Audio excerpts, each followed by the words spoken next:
Thank you. Please be seated.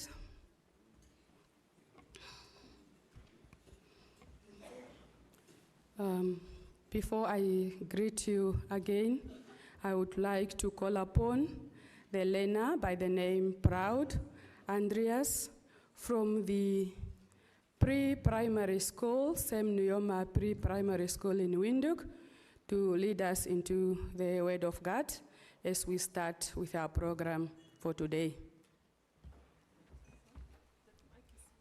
Sorry? Yes, okay. And just start. Thank you.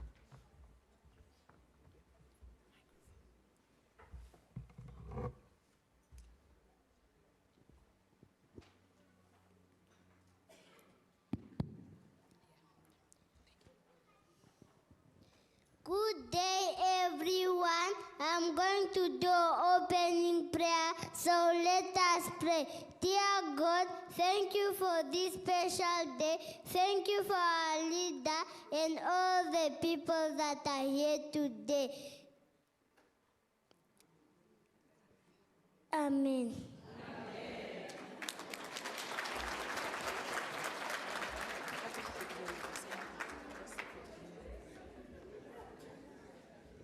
That one is not enough for her. Please, please, please, please, please, please, please. Thank you.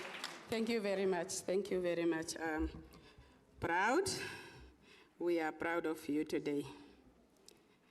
Your Excellency, Madam Lucia Wetboy, Vice President of the Republic of Namibia, Honorable Lucia Ipumbu, Member of Parliament, Minister of Home Affairs, Immigration, Safety and Security. Honorable Dr. Emma Kantema, Member of Parliament, Minister of Gender Equality and Child Welfare. Honorable Erika Shafuda, Member of Parliament, Minister of Finance. Honorable Sanet Steenkamp, MP, Member of Parliament, Minister of Education, Innovation, Youth, Sport, Arts and Culture. MESAC, my business. Honorable Esperance Rubindao, MP, Minister of Health and Social Services, duly represented by Madam Marjorie van Wyk. Welcome, and I recognize you. She is a senior nutritionist and a chief health program officer. Honorable Linda Mbwale, Member of Parliament and Deputy Minister of Gender Equality and Child Welfare. Honorable Dino Balotti, MP and Deputy Minister of MESAC, my business. Her Excellency, Madam Anna Beatrix Martins, Ambassador of the EU Commission in Namibia. Mr. Samuel Okran, Representative of UNICEF in Namibia. I see you and I recognize you. We are always together. All other representatives of UN agencies in Namibia. Can I see any signal of other UN representative in the room as I'm doing my roll call? Okay, thank you very much. Maybe they are still coming. Executive directors, Madam Edabun.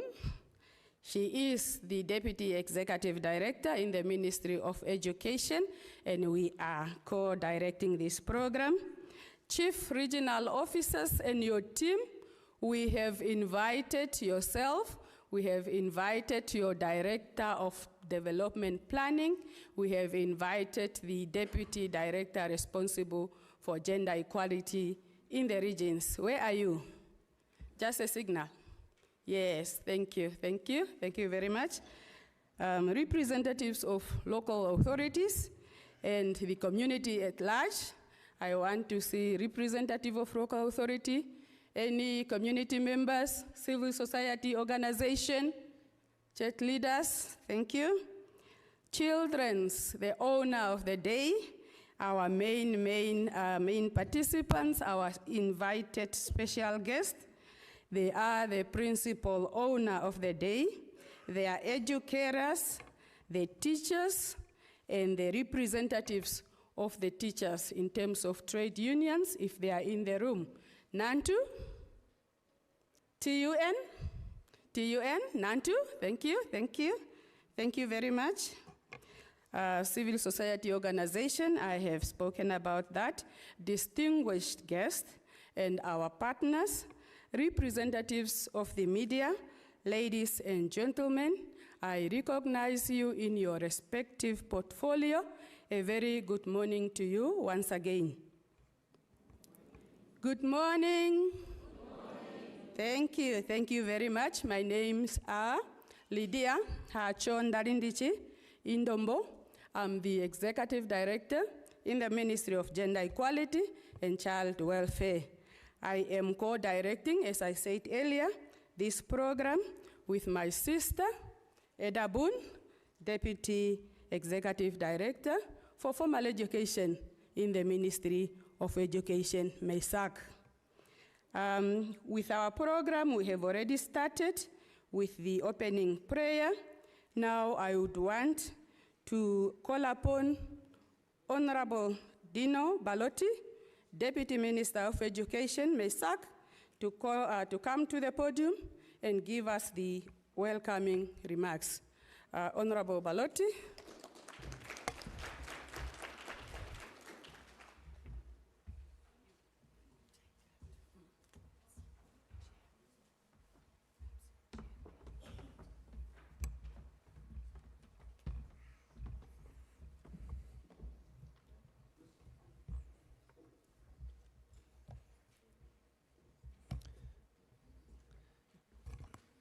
Director of Proceedings, Ms. Lydia Indongo. I'm not going to try to pronounce your second and third name. Our ED of Gender Equality and Child Welfare, I'll say Jekwe, because you said MISAC. May I share with the guests that in the briefing, I think she's focused on the young one. May I share with the guests that in the briefing, I misplaced you as a teacher. And I think it's possibly an upgrade. So please forgive me publicly, but also acknowledge, also see it as an upgrade. So our ED of Jekwe and our new teacher, thank you for establishing the salutations. Her Excellency, Madam Lucia Witboy, our Vice President, I was given strict instructions in the briefing room that we need to be standing on the salutations. My minister has given me those marching orders. And I therefore am going to greet everyone twice. So good morning and good morning. You are all acknowledged. I've also, however, learned that I ask for forgiveness and not permission. And I'm going to ask Sunday if you can please bring in our little ones. And these are our children from the Dr. Sam Nyoma Primary School. And I'm going to ask them to come forward. We've planned something impromptu, and we're going to give it a try.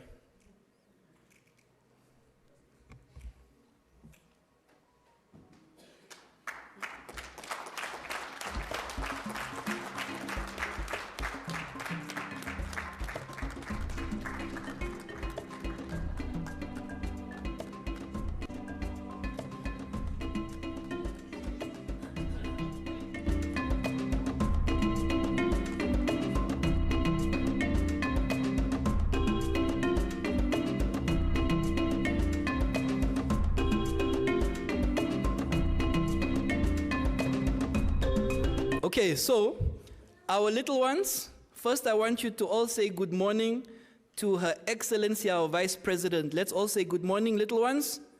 Good morning. We're going to try again. Try. Good morning, very good.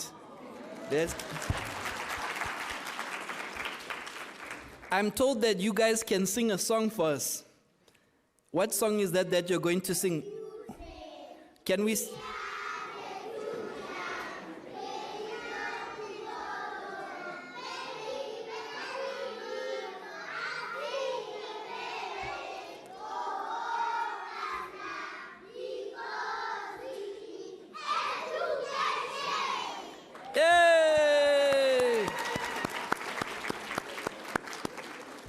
Do we have one more song that you guys know?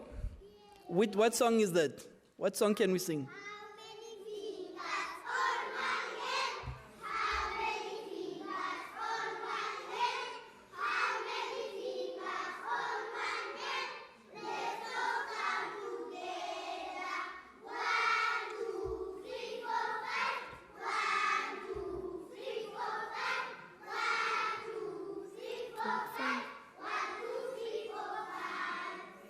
Yay!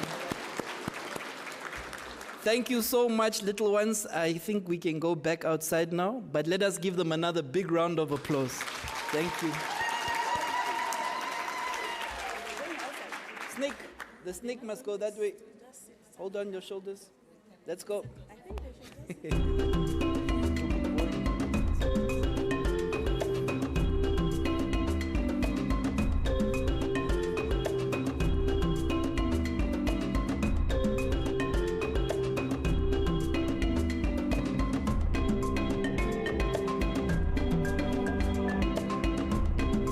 Okay, so my responsibility or my duty is only to give you opening remarks.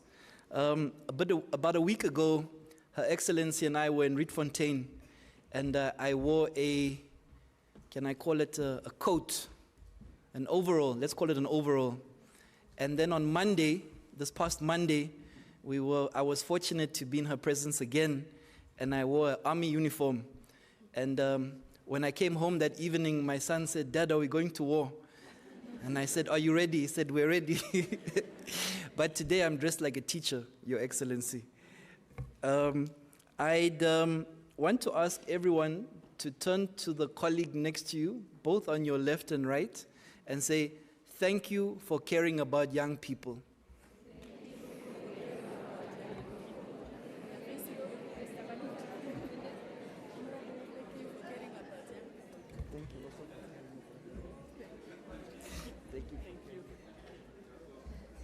Now I have one more request. I promise you, it's not a long speech. Anyone that's taught formally, I'd ask you to please stand. At ECD level, at primary school level, high school level, tertiary level, please stand. If you are a former teacher or a current teacher, I want you to stand. Temporary teacher, substitute teacher, please stand. And I'm also standing as a former teacher. Can we give all the teachers a huge round of applause? Thank you very much. You may be seated.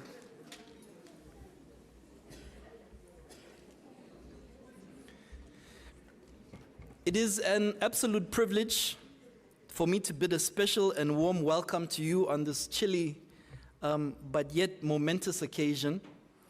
We come together to mark the relaunch of the Right Start program for Namibia as we embark on our pivotal journey to provide strategic direction and leadership in integrated early childhood development through this flagship program.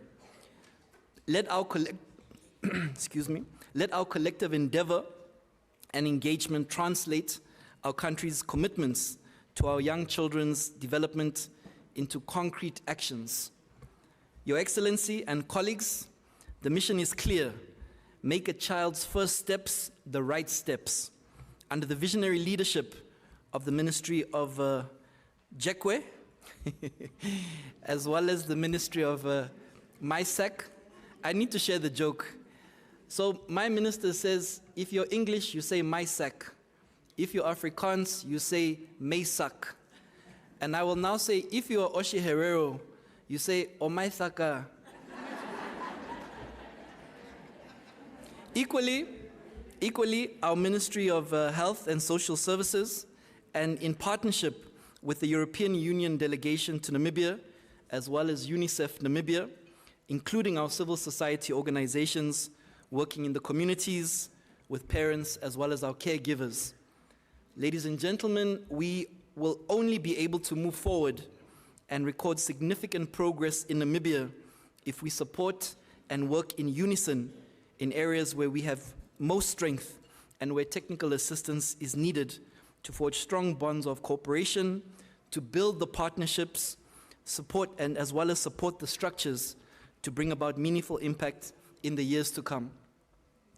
I would like to emphasize the vital role that education plays in Namibia's development and poverty reduction efforts, especially if investments are made early enough. It is through education that we can truly empower our children, our communities, our country, ultimately creating a brighter future for all. I therefore wish to welcome you all here this morning as we make this critical leap forward and relaunch the Right Start program. Thank you, and you are all most welcome.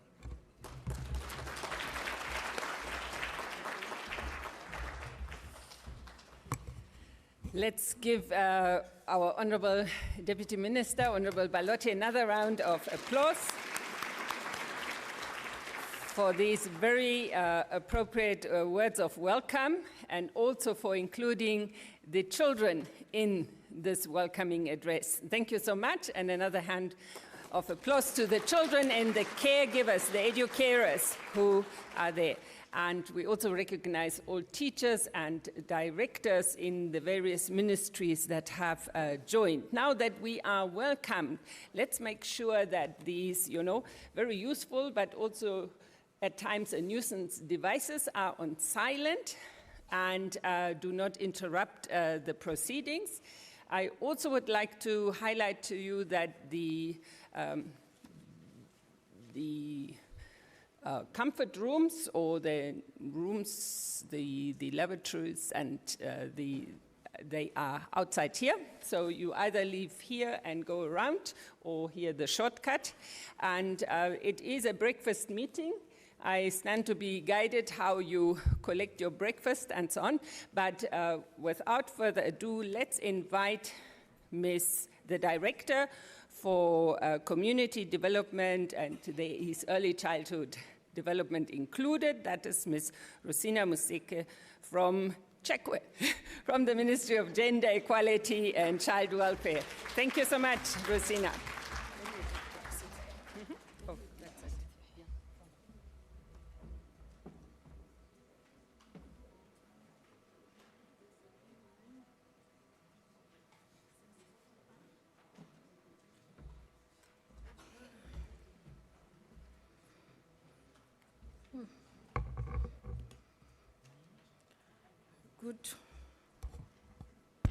Good morning, everyone. I have already been introduced, and I will just go straight to the presentation, just highlighting the Right Start, what it is all about, so that you get an appreciation of the program that is going to be relaunched today. Normally we think that Right Start, if you say you are going to give the child, very awkward here today, I'll try my best. If we say we are giving the child the right start, we always think, is my pointer working? We always think it is with that boy or that girl. Looks like a boy to me. At that age, they are already out, they are playing, and we can send them, give me a cup of water or whatever. But the right start starts with that lady in the red dress, in the Right Start logo. It starts with the life when it forms in the womb. That is, it starts at conception. The very first day of conception, life starts, and that is when the right start should be given. And in science,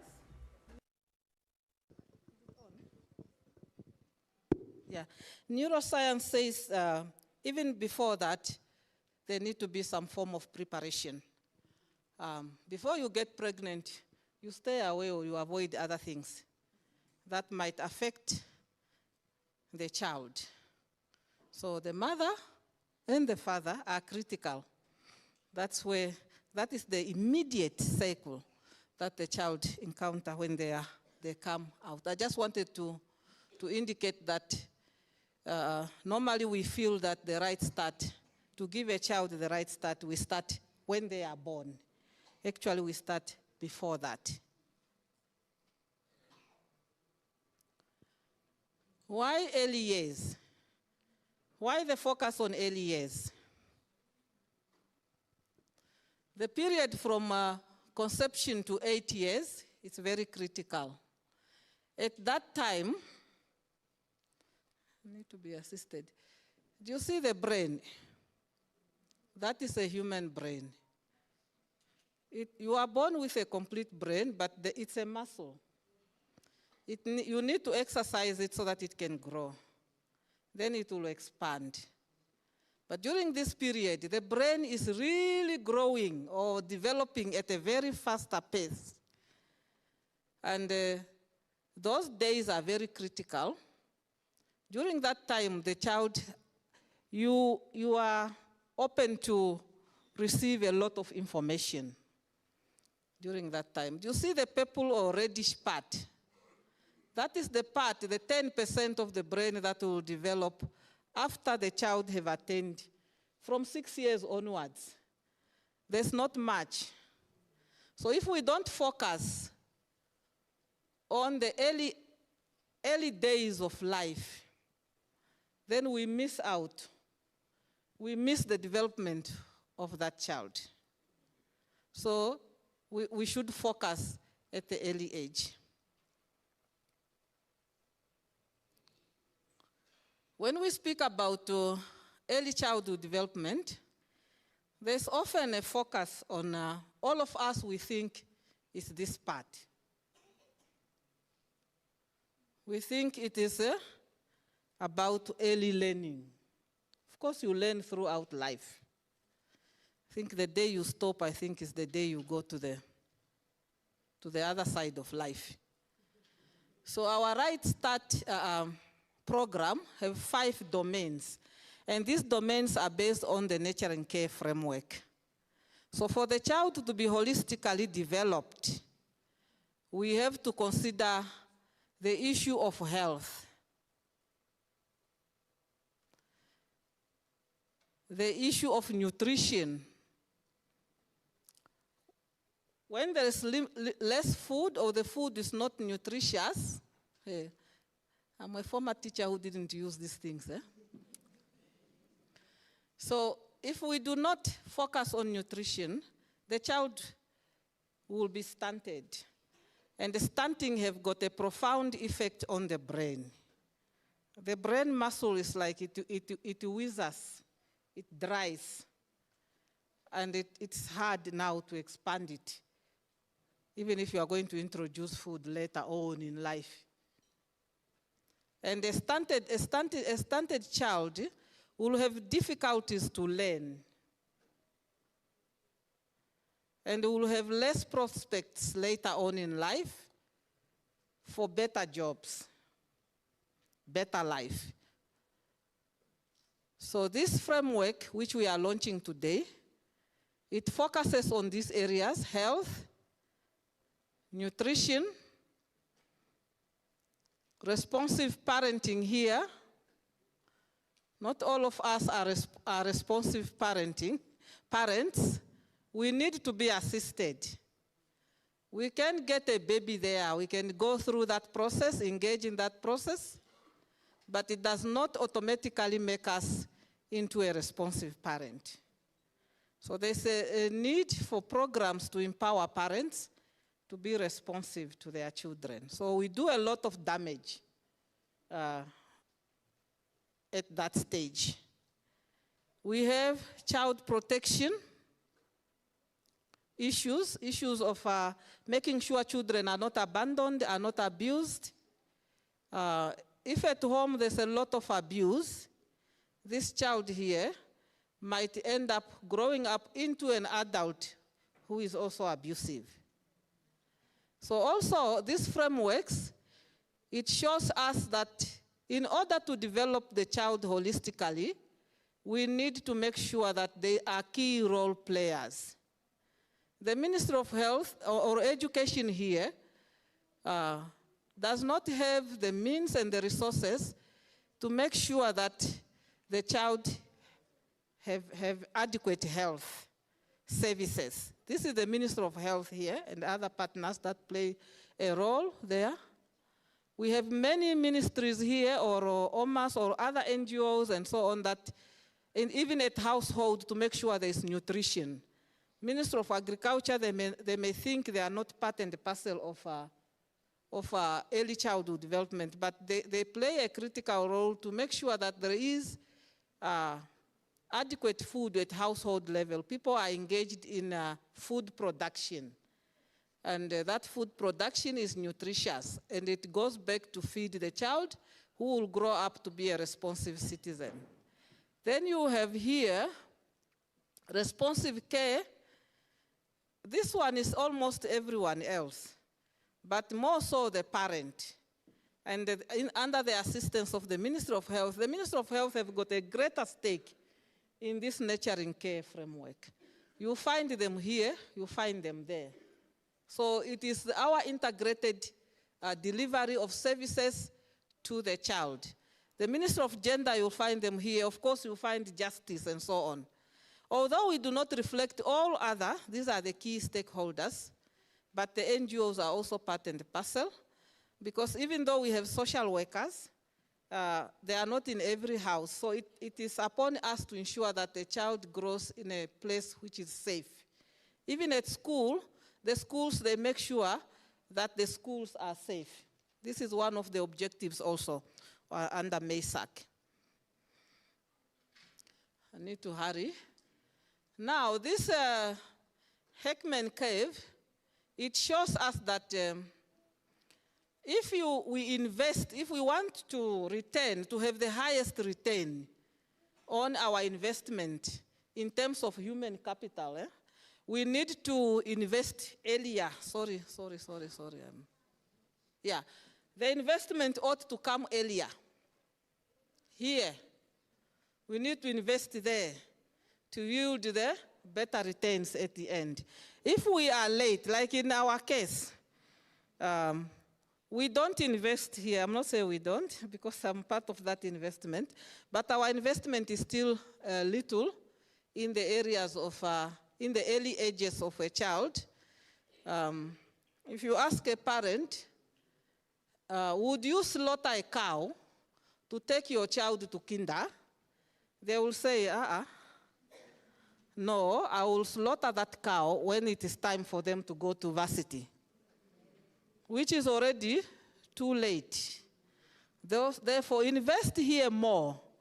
So you will end up investing less when the child progresses. If a child is grounded here, preschool, they sail through it.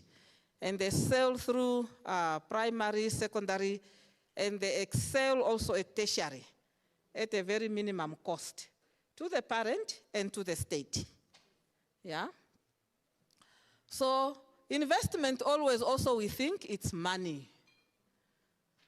It is love, it is care, it is time, it's all the efforts we make, and also the funds. Last. So when parents, especially people that are bringing up their children, what is that word? Co-parenting. The mother want to only demand the money, women, for the children, but the child needs more than that.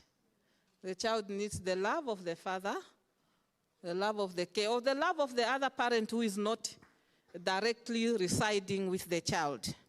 So when we are taking care of children, we must always put ahead the best interest of the child. Yes, so I'll try to be fast now. So what is this Right Start program now? Previously, it used to be a campaign, sporadic implementation of here and there of efforts, but now it's a well-systematic well designed. It has a strategy that will be launched today. It has an implementation plan.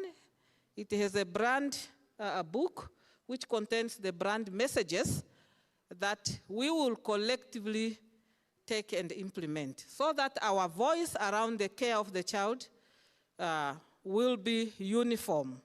We don't want to be Ino Maheke and someone else is saying something else. And when I go to Zambezi, my region, I'm also advancing other things. Of course, taking into account our cultural practices that are very positive to the upbringing of the child. So it is a systematic and it is now national and a widespread program which will endeavor to share accurate information about early childhood development across the domains that I have just presented. Yeah.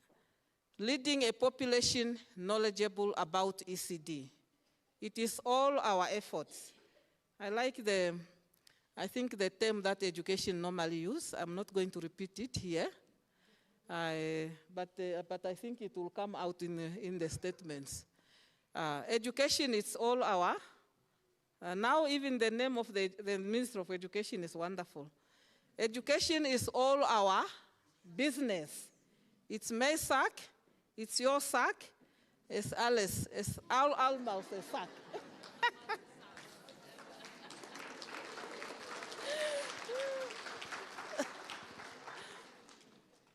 Now, when the child is in the womb, the child thrives well in that environment, depending on the nutrition, the emotions, the health of the mother. Because sometimes the mother is beaten during pregnancy, it affects the baby. The mother is shouted at during pregnancy, it affects the baby. However, largely, the environment now, when we come out, when we are born, we also are surrounded by environment and it shapes us. So you can see the environment will shape the child even during conception. Yeah, the child already knows that this high-pitched voice, when they come out, oh, I used to hear this high-pitched voice when I was in the womb, and this is for my father. The soft one is for my mother.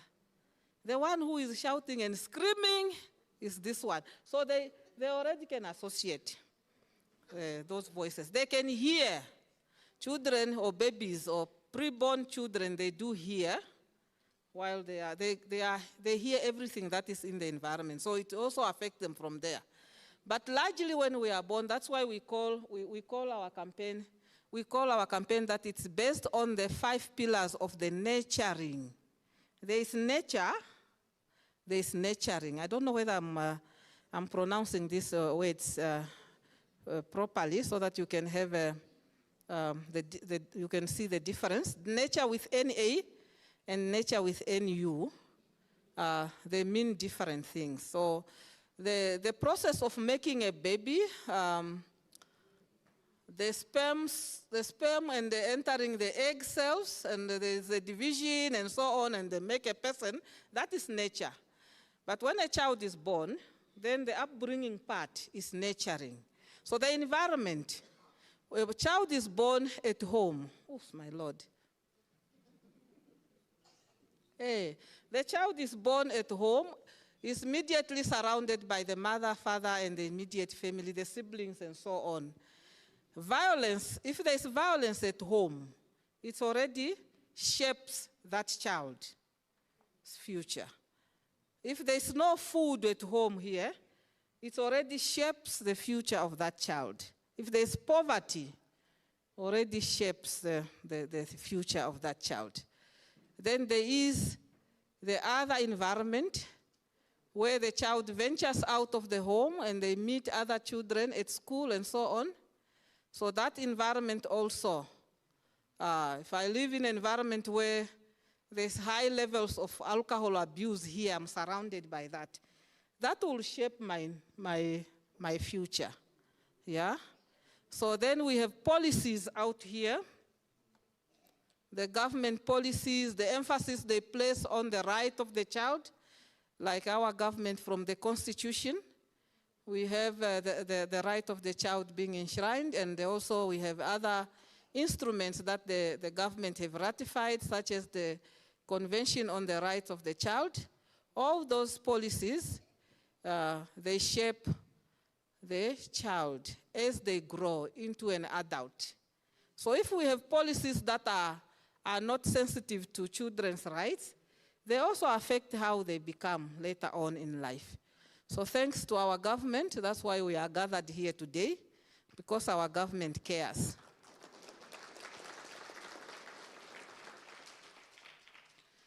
The Right Start campaign started in 2019 as a campaign.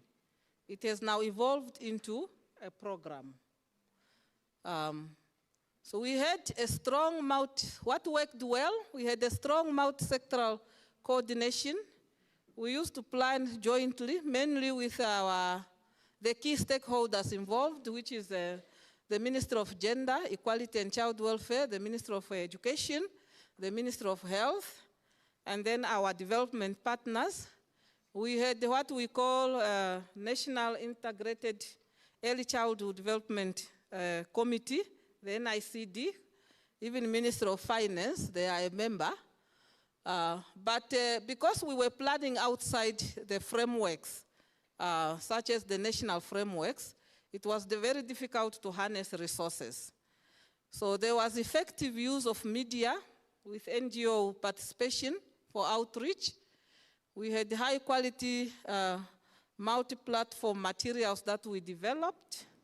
There were not so many, but they were high quality. I think you can see around the house. We have visibility on that Right Start. We even had we have a website that is currently housed or hosted by InterTeam. That's why you see InterTeam here. And we had a brand identity. So now, what we intend to strengthen with this new program, which is going to be launched, is that we have integrated, we have developed this campaign, removing it from the word campaign into a program. And that program, we have integrated it into national planning. For example, the NDP 6. If you open NDP 6, you will find the Right Start program is embedded in there. So the hope is that since it is an NDP 6, it will go into our MTEF, and then we can have domestic resources for it, so that we don't largely depend on donor support. Donor support is still welcome, because financial resources can never be adequate or enough. The needs are many. So we intend to have deep rural penetration with local language. We need to intensify community outreach so that we can create appetite for early childhood development at community level.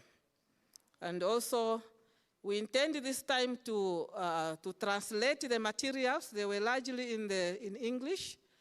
We want to make them to be in all the languages that are spoken, resources given. And then the website, we need to have it decentralized because it is word, what is the word? Yeah. That one. It will be web-based, not a laptop or a desktop-based. And we need to have a strong M&E because we have developed also an implementation framework with key indicators and that we'll need to be measuring to see how far are we in the journey of making sure that every child is given the steps of that child are the right steps.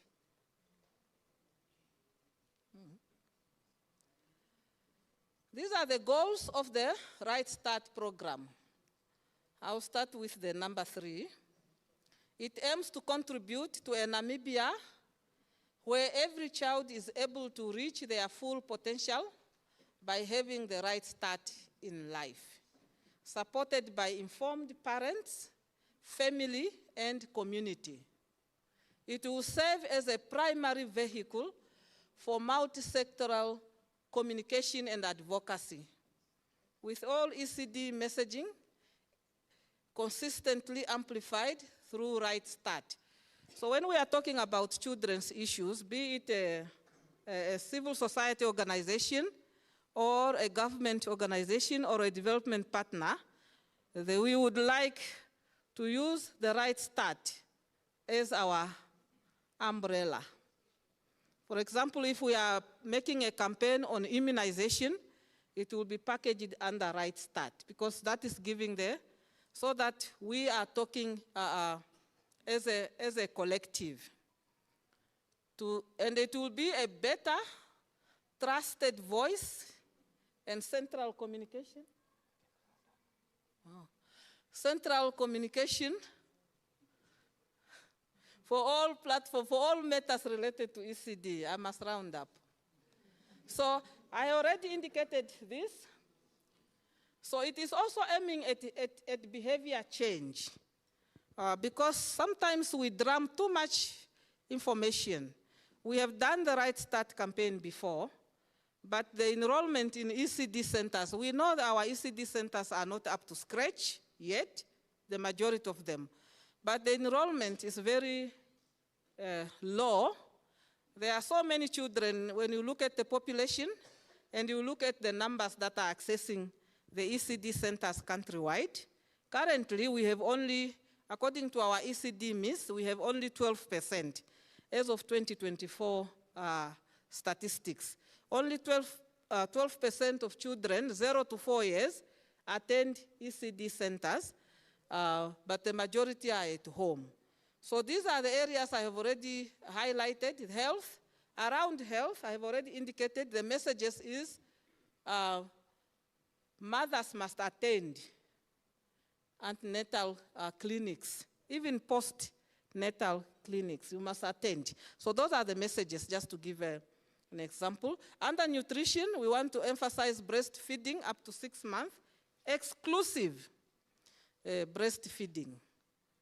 Not giving the child anything else but breastfeeding. There are immense benefits for doing so.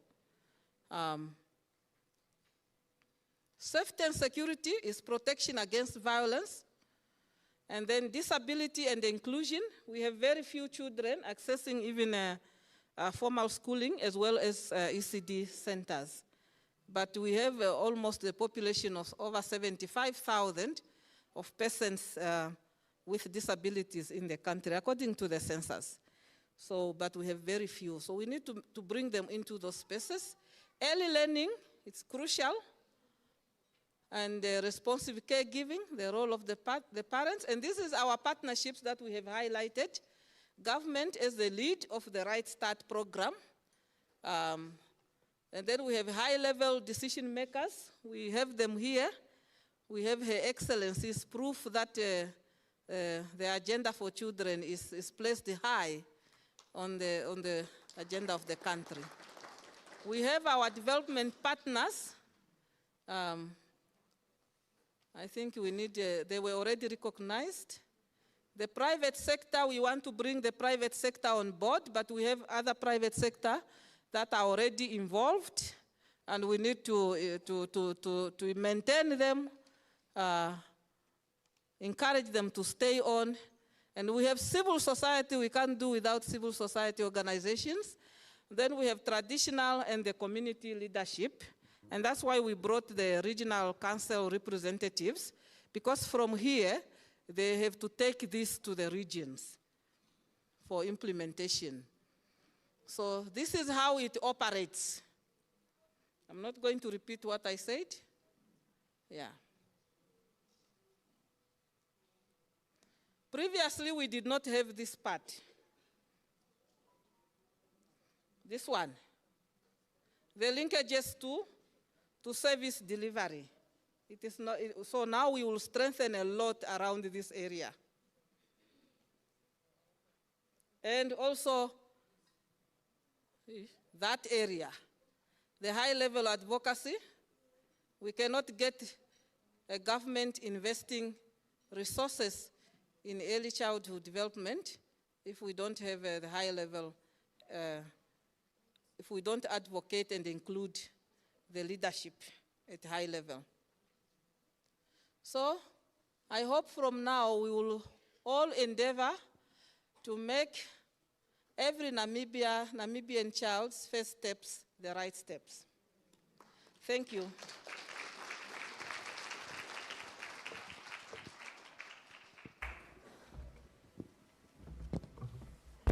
Let's put our hands together again for the director, Ms. Rosina, who has reminded us of what actually the right steps are and what the Right Start campaign is all about. We are also reminded of the inclusiveness of the campaign and of the service delivery.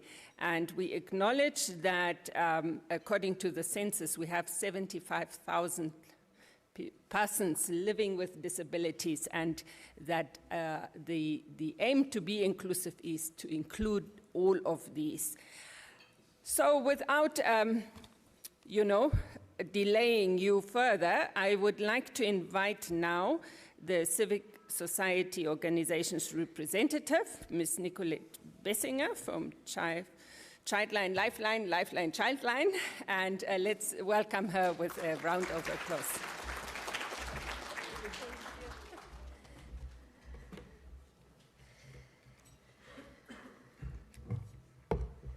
Morning, everyone. Special greetings from the civil society organizations to our Honorable Vice President of Namibia, Madam Lucia Witbooi, and our distinguished guests and everyone present here. I want to acknowledge the protocol already established. On behalf of the Namibia civil society organizations, community-based organizations, and faith-based organizations who work with young children and those who care for them, I wish to express our sincere gratitude for the joint efforts to revive the Right Start Namibia. I also want to reaffirm our ongoing commitment to Right Start as a program under NDP 6 and beyond. The challenges we face in society today, and which affect us the most during our childhood, come in the form of violence, abuse, trauma, mental health, and malnutrition, to mention a few. This resulted in a lack of development around literacy, numeracy, creative and systemic thinking, social skills, empathy, and emotional intelligence. These challenges are systemic and intergenerational, which is why it's important that we cannot operate in silos, or merely just for 1 or 2 year programs and interventions, but to collaborate and work on solutions that will be around for another 30 years plus, so that those who benefited from them as children will still have access to the same kind of resources and support as parents for our own children.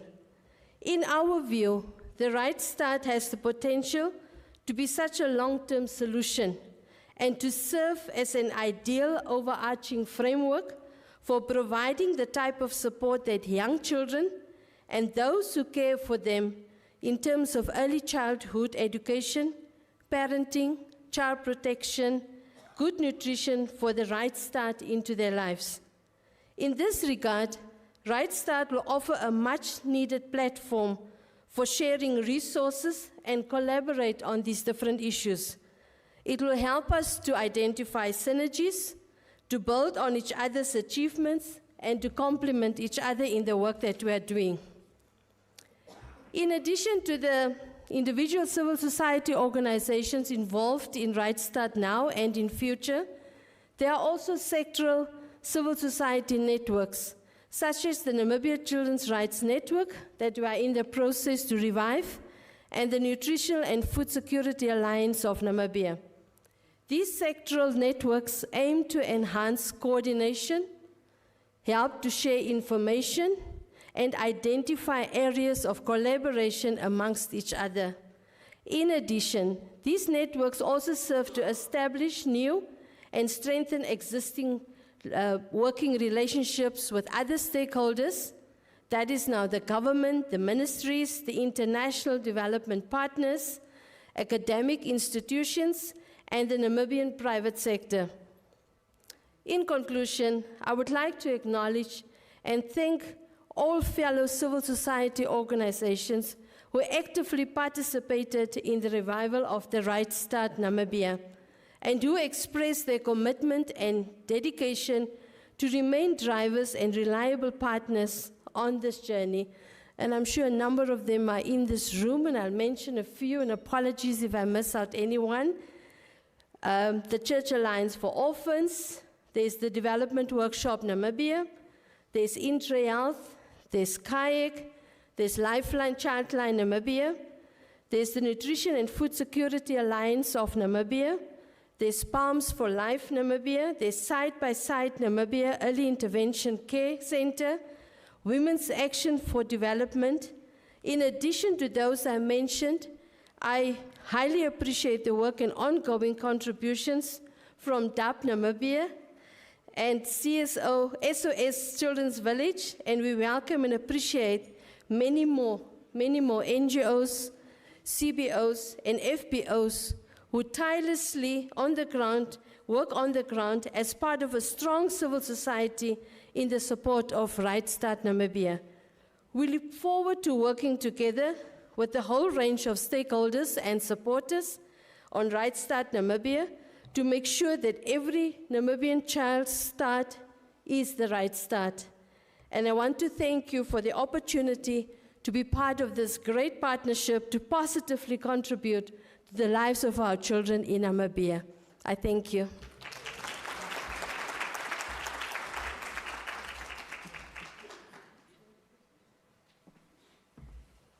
Thank you. Once more, a round of applause for Ms. Bessinger. Yes, it is a joint effort, and there's such beauty in, teams make magic work. So that is how we can see how all these networks make things happen. It's the individuals in these networks, but it's also the organized manner in which we interact, and not to forget the development partners who make this all possible. So with that, I would like to invite the private sector representative, Mr. Richard Cook from Anglo-American Namibia, their foundation, to give his contribution. Thank you. Let's welcome him.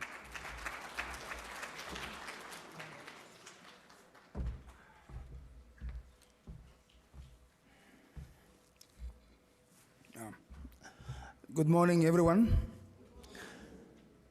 Let me start by the protocol that's observed. But of course, I would like to, especially Our Excellency, Vice President of Namibia, Madame Lucia Witbooi. I recognize you, Madame. My task is very small.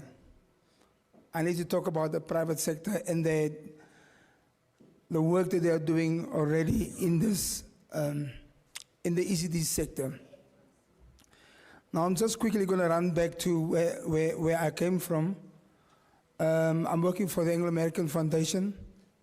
Many years ago, we decided on a mandate to go into, of course, to leave a legacy and go into ECD. And that was a lot of years ago. And we never looked back because we knew we did the right thing. We knew where the funds, where we must do the investment. It's like one of the callers before me said that we know that sometimes the funding is upside down. Instead of invest in where we start from the small ones, we rather went up and go to the higher. And this is why we did it. Of course, in ECD, there's a lot of sectors and sub-sectors, and we decide on constructing of ECD centers. We didn't do it alone. We went and we worked with our partners, the Ministry of Gender at the time within the ECD department. And I would like especially here to acknowledge somebody who was from that time my mentor, a lady of substance, at the time the Deputy Minister of Gender. She took me through the journey. But I sincerely thank you for taking me through that journey.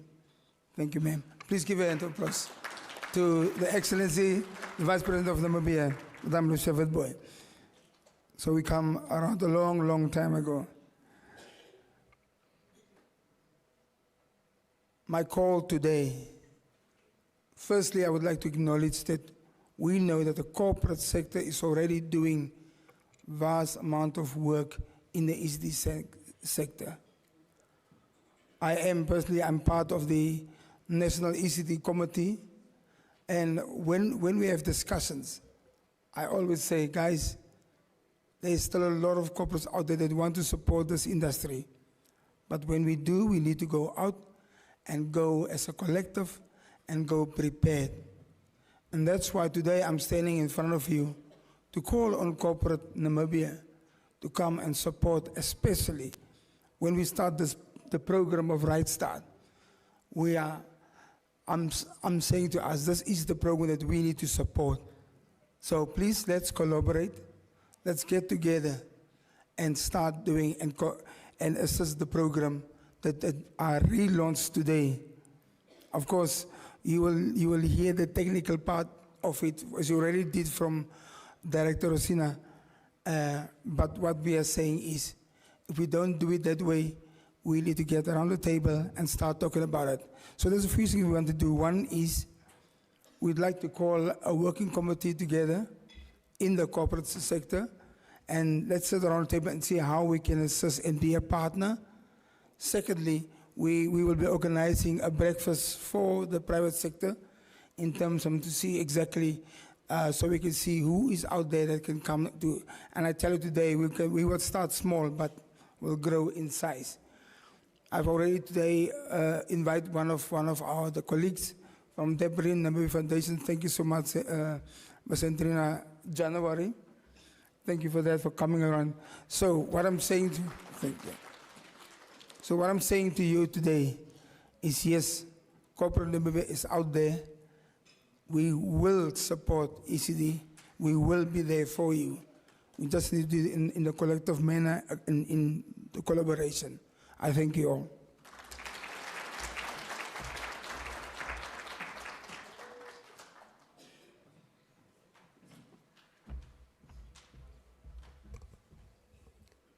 Thank you very much, sir. Another round of applause for him. We are in this room today to pledge our support to what Rosina has just narrated to us. And as we are going to pledge, we are going to pledge like the hands here. The hands here is saying, I'm pledging to support these initiatives. I'm pledging to support this program. How am I going to do it? We have few speakers, but I believe all of us in the room, we must now identify our initiatives, our interventions, our projects, our programs, and policies that we are going to change as we are going to embark upon this journey. And that in itself, we call it the whole of Namibia approach. So with that said, we are continuing with the program with remarks from our development partners. I will name them together, and I believe, and I want to respectively request them to just follow each other. Once Mr. Samuel Okran from UNICEF has delivered his remarks, then Her Excellency Ambassador Anna Martinez for the EU in Namibia, she will then follow in that order. And after that, we shall listen to or watch a video with key messages of the day. I think those three items must just follow each other without me coming to the podium so that we push the program and finish by 13 hours. Thank you very much. With that said, I would want to call you upon, Mr. Samuel, to the podium. Thank you.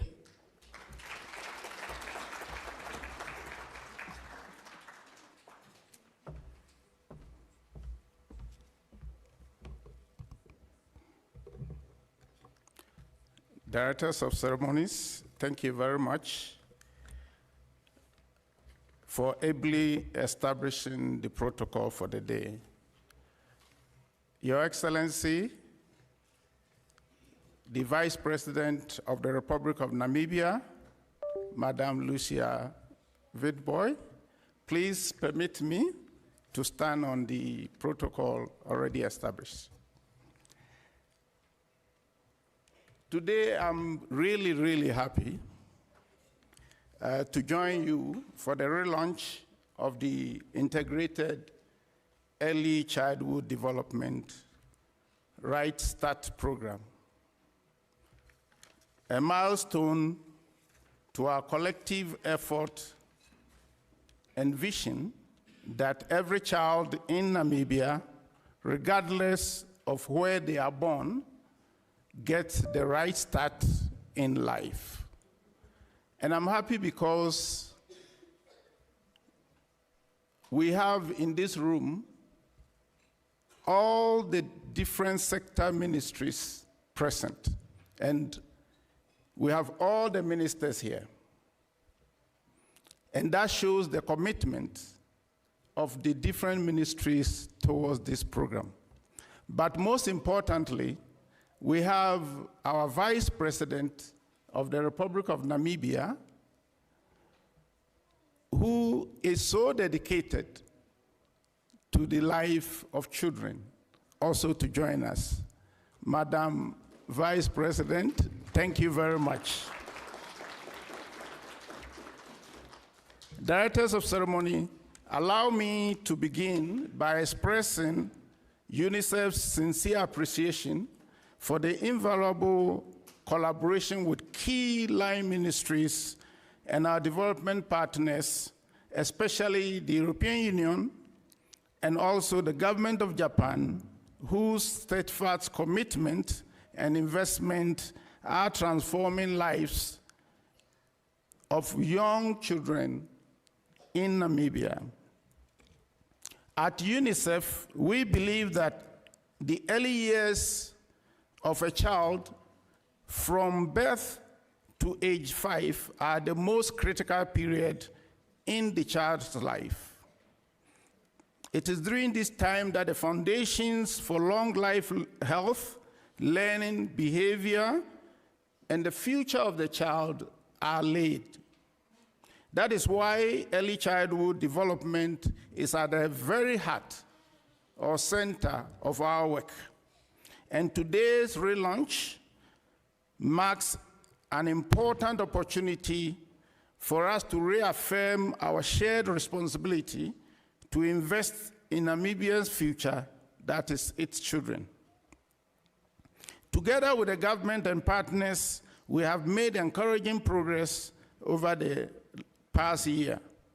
We supported the finalization of the Integrated Early Childhood Development Policy Framework, a guiding roadmap for coordinated multi-sectoral action, expanded access to community-based IECD centers, especially in hard-to-reach communities. We've trained over 800 ECD caregivers and facilitators to improve the quality of early learning. In partnership with CSOs on positive parenting initiatives and awareness campaigns to support families and caregivers, and strengthen data monitoring systems to track progress and inform future investment. These achievements would not have been possible without the leadership of the government of Namibia and the generosity of our partners. Despite these significant gains, a lot of challenges still persist. We heard that only 12% of Namibia's 427,941 children aged 0 to 4 are enrolled in ECD centers and benefit from structured, play-based learning. Now, only 52,284 children are enrolled in pre-primary education, and just 24% of educators have the required qualification to deliver high-quality, child-centered, play-based early learning. These figures highlight the urgent need for us to scale up, improve equity, and ensure quality in early childhood services. But I'm very happy to say that, or to see commitment from the government of Namibia through the different sector ministries with the commitment and the dedication they've shown in addressing these challenges. And I think this requires that we applaud that, because the fact that the government acknowledges these challenges and is ready to address them is commendable. And I want to thank the government for that.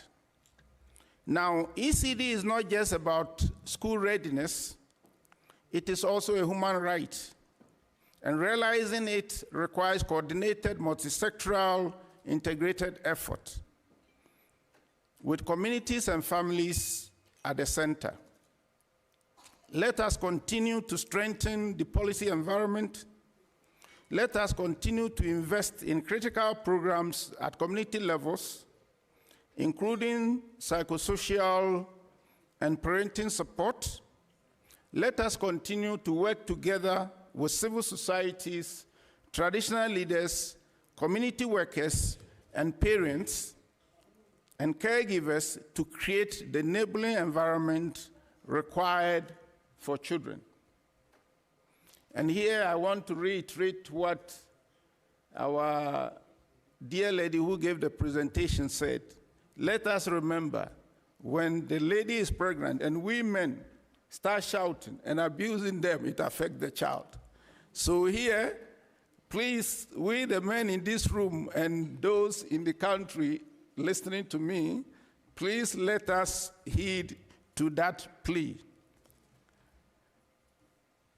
Now, UNICEF remains steadfast in our commitment to support early childhood development in Namibia through our new country program, which runs from this year to 2029. We will continue to place the child at the heart of our developmental effort with an integrated approach to ensure that every child in Namibia do not only receive services, but they thrive and also survives. As we relaunch the Right Start program, let us reaffirm that early childhood development is not optional, it is fundamental. Together, let us ensure that every Namibian child gets the right start, because a right start in life leads to a better future for all. Thank you very much.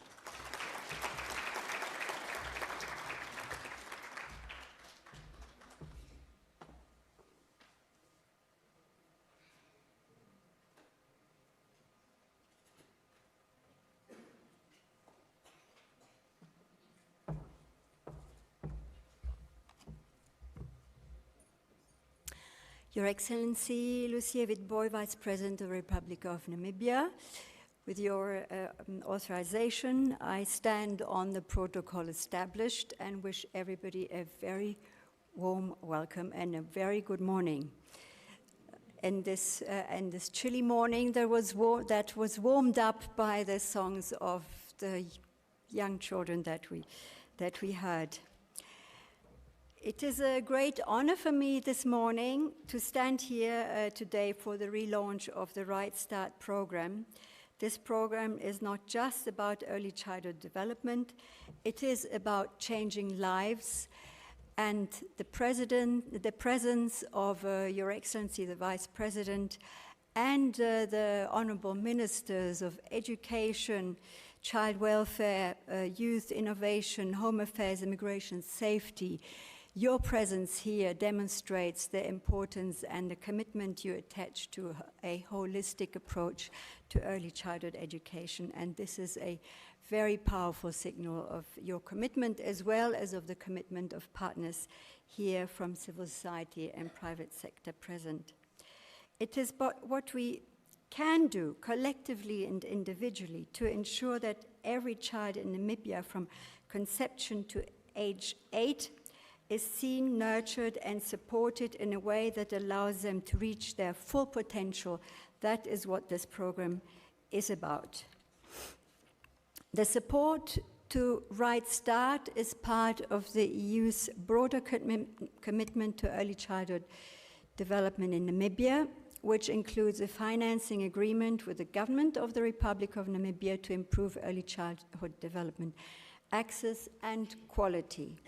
And I may say that we are proud as European Union to be one of the first partners of Namibia since the early days of its independence to support the education sector through the budget support program. And why does the European Union support this program and early childhood education in Namibia, and why do we attach so much importance to this in Namibia and other countries that we partner with? We believe the early years offer unmatched returns on investment, and we heard that very powerfully now in the presentation early in the morning, not just economically, but socially and morally. We believe in equity, the right of every child to thrive, regardless of its background or circumstances. We believe that transforming societies begin with children, and we know that to achieve this, we all need accurate evidence-based information grounded in science and shared widely across all sectors and communities. Right Start is unique in its approach. It is not only about communication awareness, it is about creating alignment and connectivity. Connecting families with the services and support they need, bringing together traditional knowledge and modern science, uniting government, civil society, the private sector, and communities around a shared vision. We are especially proud that this next chapter of Right Start is deeply embedded within Namibia's national framework, including the NDP 6 program, and is co-led by the Ministry of Gender, Equality, Health and Education, and Home Affairs, with the support of UNICEF, InterTeam, and many civil society organizations and partners. But to truly make a difference, multi-sectoral coordination is essential. The success of Right Start program hinges on the close collaboration between the lead ministries, civil society, educators, health carers, workers, community leaders, the private sector, and parents and caregivers. Only when all these voices are aligned can we create the impact our children deserve. We must also hold ourselves accountable. Monitoring, reporting, and keeping up to date with the latest science and evidence are not optional. They are the backbone of a serious national program. We must track progress, learn from experience, and adapt our approaches as we go along. And as we move forward, we must also look back with pride. Namibia is rich in beautiful, positive, traditional child-rearing practices passed down through generations.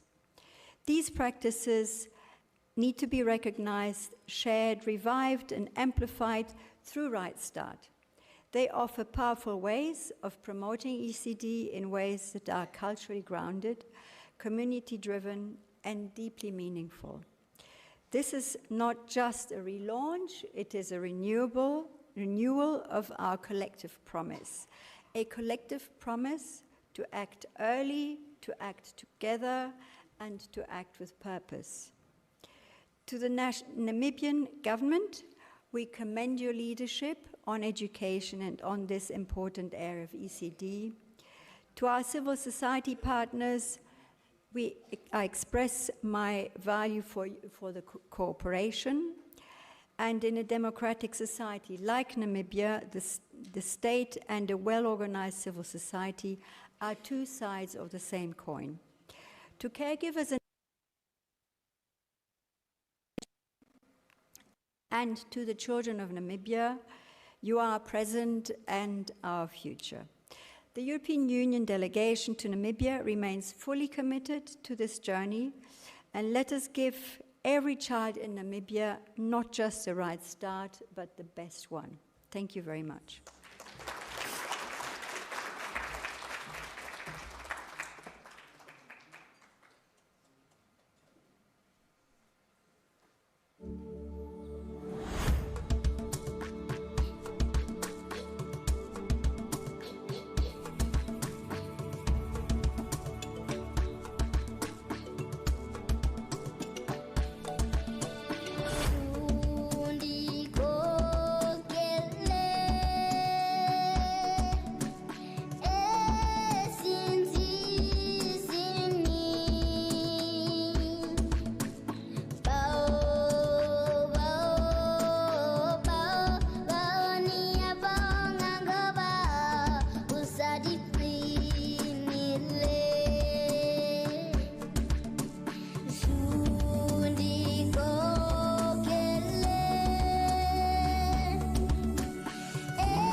I think it should repeat itself again while the children are warming up to speak to us.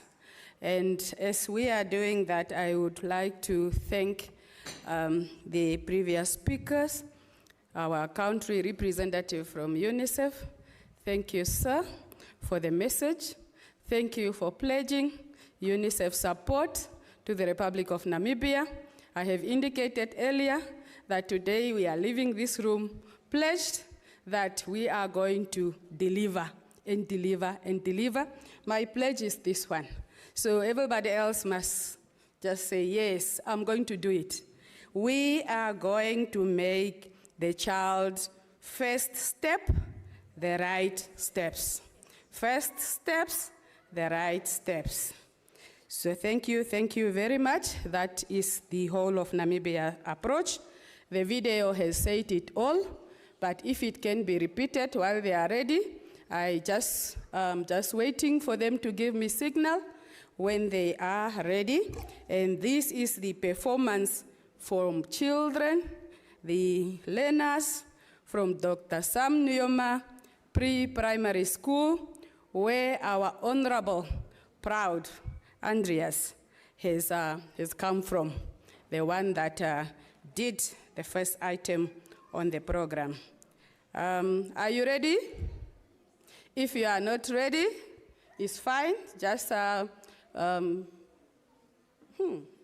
ready. I believe they are ready. As we are waiting for them, and we are talking of pledging, we are saying that the Right Start is a cross-cutting program that envisions a Namibia where every child can reach their fully potential by reaching the right start in life. In life, we are trying to strengthen the human resource development packages that we have in life, that we have in our life cycle. First and foremost, it starts with birth. That's why we have the Honorable Minister of Home Affairs here, that we are born in the hospital, but we are registered in a register of the Republic of Namibia. And we are with her throughout the whole process until we exit this planet Earth, when our ID will then be punched to say that we are no more. And the other item on the human resource development package, it is education. We have to be an educated nation. When the nation is educated, the education or this community does make good choice to actually indicate or choose what type of food to eat, what lifestyle they should live in. Once they are educated, they know what to eat, they know the lifestyle they should live.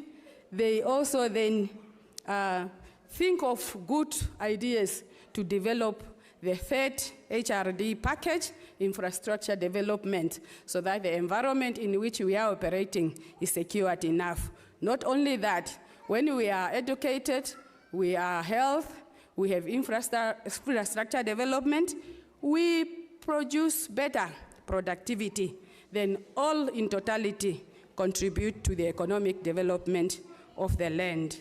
So I'm seeing signal that they are ready. I think I should just give you the floor so that you deliver that item. Are we ready? Otherwise, let's... Okay, please come and help me so that you do the due diligence.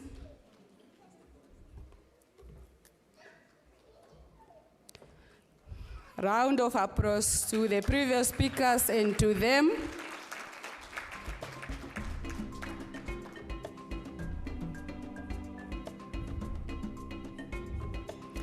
Honorable Proud is also with us. I am a proud grandmother today.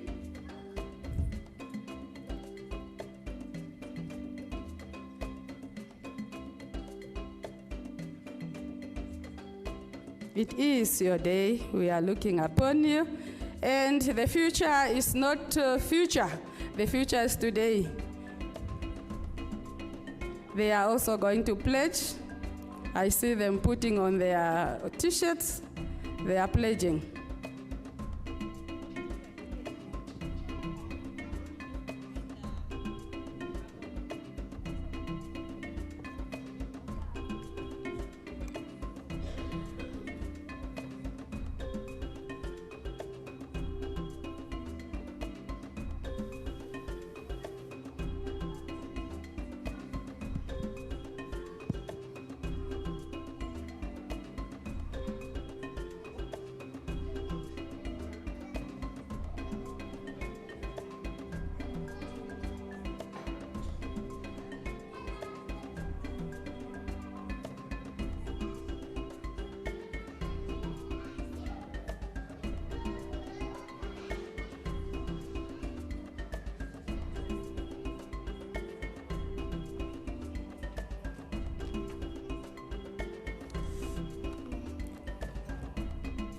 Good day, Honorable Vice President, Honorable President of Education, Honorable President, Honorable Ministers present, His Excellency the Governor, distinguished invited guests, respected educators, dear parents, our beloved learners, and all protocols observed. Standing in front of you is Ms. Rebecca Iyambo, a great honor of serving as a proud teacher at Dr. Sam Nujoma Pre-Primary School. It fills my heart with immense pride and deep humility to stand before you today. On behalf of our school, it is a truly honor to have been invited to this occasion, a celebration of learning, unity, and promise of the nation's futures through education. To be part of this remarkable gathering in the presence of our national leaders and dedicated stakeholders. It's a moment we deeply cherish. Your presence here today is not only a sign of leadership, but a symbol of commitment, a message to every child that they are seen, valued, and supported. At Dr. Sam Nujoma Pre-Primary School, we are proudly located in the heart of Okuriangava. It's more than just a place of early learning. It is a nurturing home where young minds are guided with care, creativity, and purpose. We are committed to build a strong foundation in our children through love, learning, and value.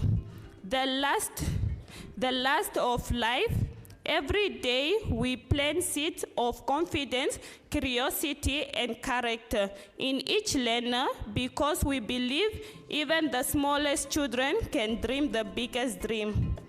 This afternoon, we are proud to present a performance by our youngest children between the ages of 3 and 5 years. Those learners carry big dreams, and today they will express themselves through the songs, movement, and the opportunity, give them the opportunity to say what they want. We are sincerely thankful to the organizer and every leader here for allowing our learners this moment. You are planting seed of confidence, inspiration, and purpose in the young hearts.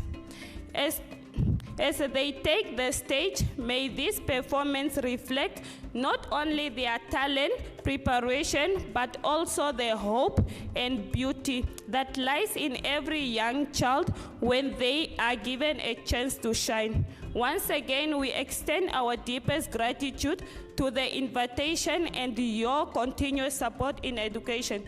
Thank you very much, and may this event be a successful one.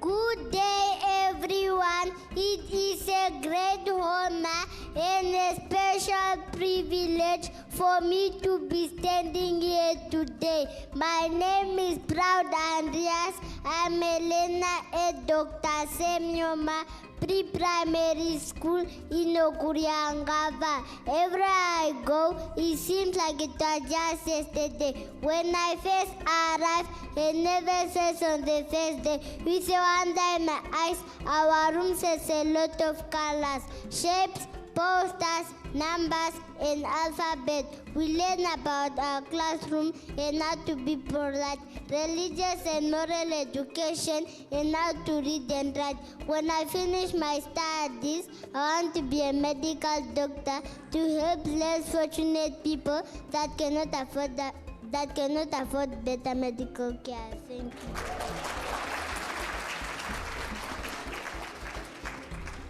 Good day, everyone. It is a great honor and a special privilege for me to be standing here today. My name is Azilia Williams. I'm a learner here, Dr. Sam Nujoma Pre-Primary School in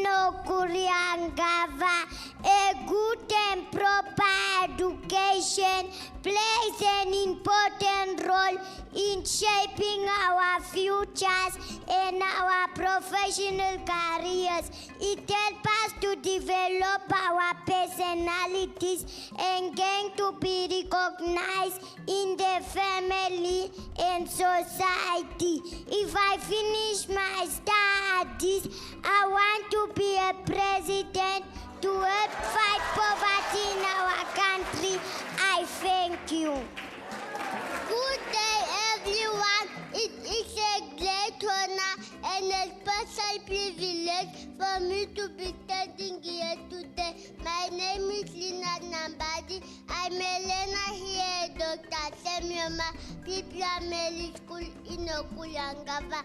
The staff education, like many places, diamond. Good teachers are hard to find. Yes, sometimes one can discover LA and places kind of it, but for it, it's time to the best teacher. If I finish my study, I want to be.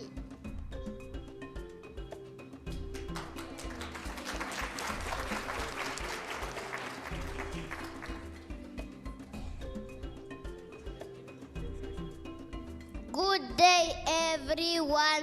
It is a great honor and a special privilege for me to be standing here today. My name is Joseph Aipinge. I'm Elena here, Dr. Samuel Maprim Primary School and Kuyam Gava. Education is the most powerful weapon that can change the world. When I finish my studies, I want to be a policeman.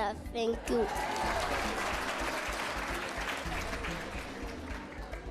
Good day, everyone.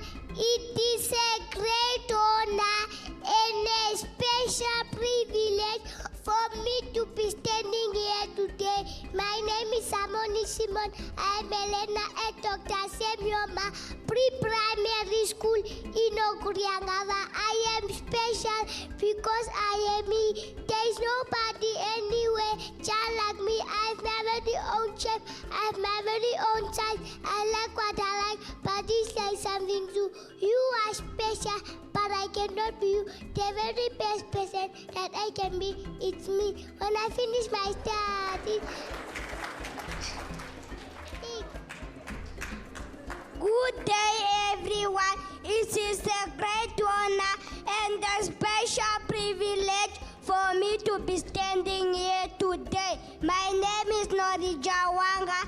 I am Elena Dr. Semyoma Pre-Primary School in Okujangava. The logo sign a free color, red, orange, and green. Red says stop, orange says be careful, and green says go. If I finish my study, I want to be a firefighter. I thank you. Good day, everyone. It is a great honor and a special privilege for me to be standing here today. My name is Nicodemus Nepolo. I'm Elena at Dr. Semyoma Pre-Primary School in Okuriangava. How many fingers on one hand? How many fingers on one hand? How many fingers on one hand? Let's go count together. 1, 2, 3, 4, 5. 1, 2, 3, 4, 5. 1, 3, 4, 5. 1, 2, 3, 4, 5. When I finish my study, I want to be a firefighter. I thank you. Good day, everyone. It is a great honor and a special privilege for me to be standing here today. My name is Pea Philippus. I am Elena at Dr. Semyoma Pre-Primary School in Okuriangava. Education is not the learning of facts, but the training of the mind to think. If I finish my study, I want to be a doctor. I thank you. Good day, everyone. It is a great honor and a special privilege for me to be standing here today. My name is Inotila Bindama. I'm a learner at Dr. Samuel Pre-Primary School in Okuriangava. The Namibian flag has 5 colors: yellow, blue, white, red, and green. Yellow represents the sun, blue represents water and sea, white represents peace and country, red represents blood of those water of freedom, and green represents agriculture in Namibia. When I finish my studies, I want to be a policeman. I thank you. Good day, everyone. My name is Filippo Shitoga. I'm Elena at Dr. Sebroba Pre-Primary School in Okuyakawa. Education is like a step or a root or a leaf leads to grow. If I finish my study, I want to be a soldier. I thank you. Good day, everyone. It is a great honor and a special privilege for me to be standing here today. My name is Mateo Shilunga. I'm Elena at Dr. Senyoma Pre-Primary School in Okulyangava. Education lessons the challenges you face in life. The more knowledge you gain, the more opportunities will open up who are allowed in videos, who achieve better affordability in career and personal growth. When I finish my study, I want to be a policeman. I thank you.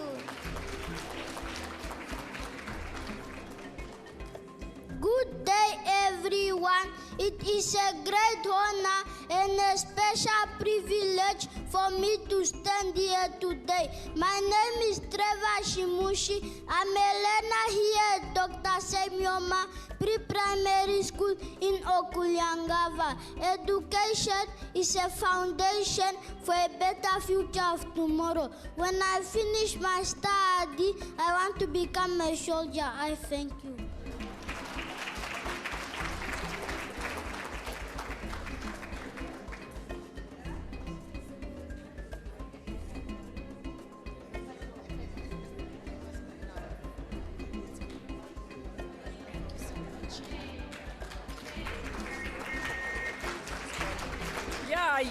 Yes, let's put our hands together for our future leaders. Thank you so much. Thank you so much. And at this point, I also would like to acknowledge those who follow us online, as we are very happy that this event is live streamed by NBC, and we can see it brings out a special joy.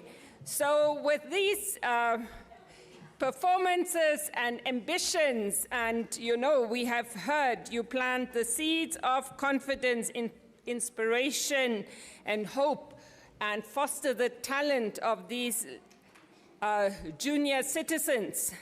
I would like to now invite the representative from the Ministry of Health and Social Services, Ms. Marjorie van Wyk, to give a few words in the light of this event in the name of the Minister in her absence. Thank you.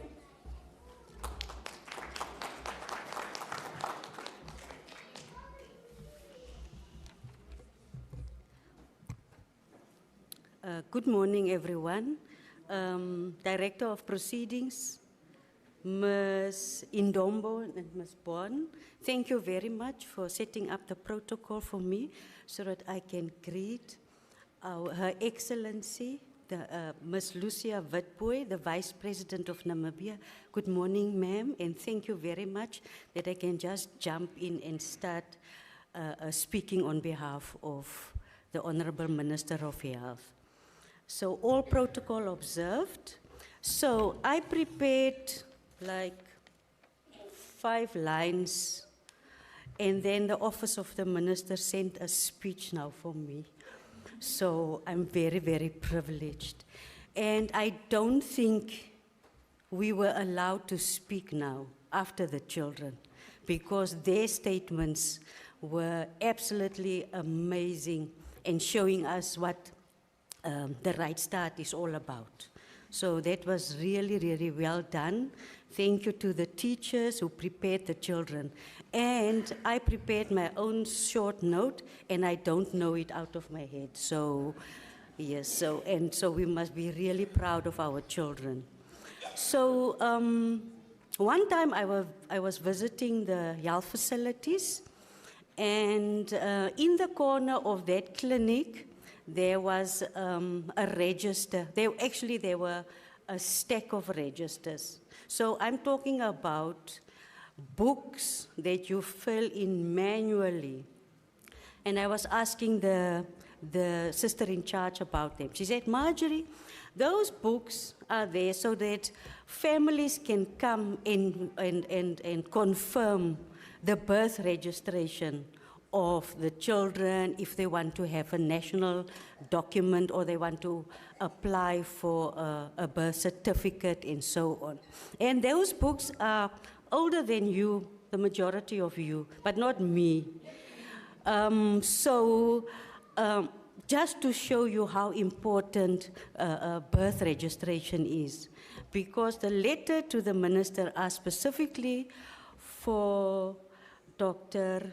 to talk about the e-birth registration. And that is the first, I think that is one of the first steps that are also one of the right steps that we have to follow for our children. Because a birth registration is the foundation of a child's legal identity. And it unlocks essential services, for example, healthcare, education, social protection, and of course, safeguard our children's fundamental rights in Namibia. Now, the electronic birth registration system is an innovative initiative that the government has done. And it was done in collaboration with the Ministry of Home Affairs, the Ministry of Health and Social Services, and of course we have our partners like UNICEF, thank you UNICEF, to establish that system. And the e-birth registration was launched in 2017 at Katatura Hospital. And of course it has rolled out throughout the country at every place where our children, our babies are born. So when the baby is born, then the medical personnel send an electronic notification to the Ministry of Home Affairs, enabling then swift and accurate registration of this child. And with this timely registration, we ensure that no child is left invisible, like those beautiful children that we just saw here now. And then, of course, it strengthens our ability to plan effectively, to monitor our progress towards the Sustainable Development Goals, and also the 6th National Development Plan for Namibia, and then, of course, protect the right of every Namibian child. And then, of course, with this system, we ensure that every child is seen, the child is counted, and the child is empowered from the moment that the child is born. Now, the Ministry of Health welcomes the official relaunch of the Right Start program. And of course, we are very, very proud of the fact that the Right Start is now a program. And of course, we are committed to this flagship initiative for early childhood development, because remember, the 1,000 days is of critical importance from conception to the child's 2nd birthday. And of course, the Right Start and the 1,000 days starts before the mother becomes pregnant. And if we invest now in early childhood development, and of course health and education, good nutrition of these children, we will ensure that our mothers, our women, adolescents who becomes women, and they will be able to to have a healthy pregnancy, and then, of course, give birth to a healthy baby. And remember also what happens during this Right Start program, as well as also during the 1,000 days, is very, very important, because these children are developing that during this time, and they are growing. Their brains develop. Remember, we saw their beautiful brain. And of course, emotional intelligence, resilience, and of course, social functioning, as these children showed us this morning. And of course, all of this is a public health priority, because Namibia experiences many challenges. We have drought, we have food insecurity, we have poverty. We are still fighting the effects, the after effects of COVID-19, the wars in the world. Although it's so far away from us, it still affects us. And so the ministry pledges,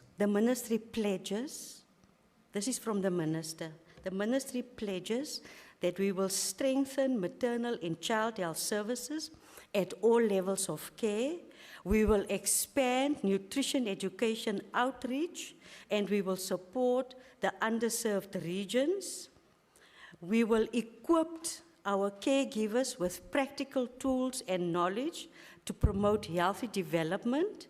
We will collaborate closely with our sister ministries in education, gender, home affairs, finance, and planning to ensure integrated service delivery. We extend our sincere appreciation to our development partners, UNICEF, the European Union, InterTeam Namibia, and to the many civil society organizations whose dedication continues to drive progress in this field. Your partnership is vital to the success of this initiative. So thank you very much.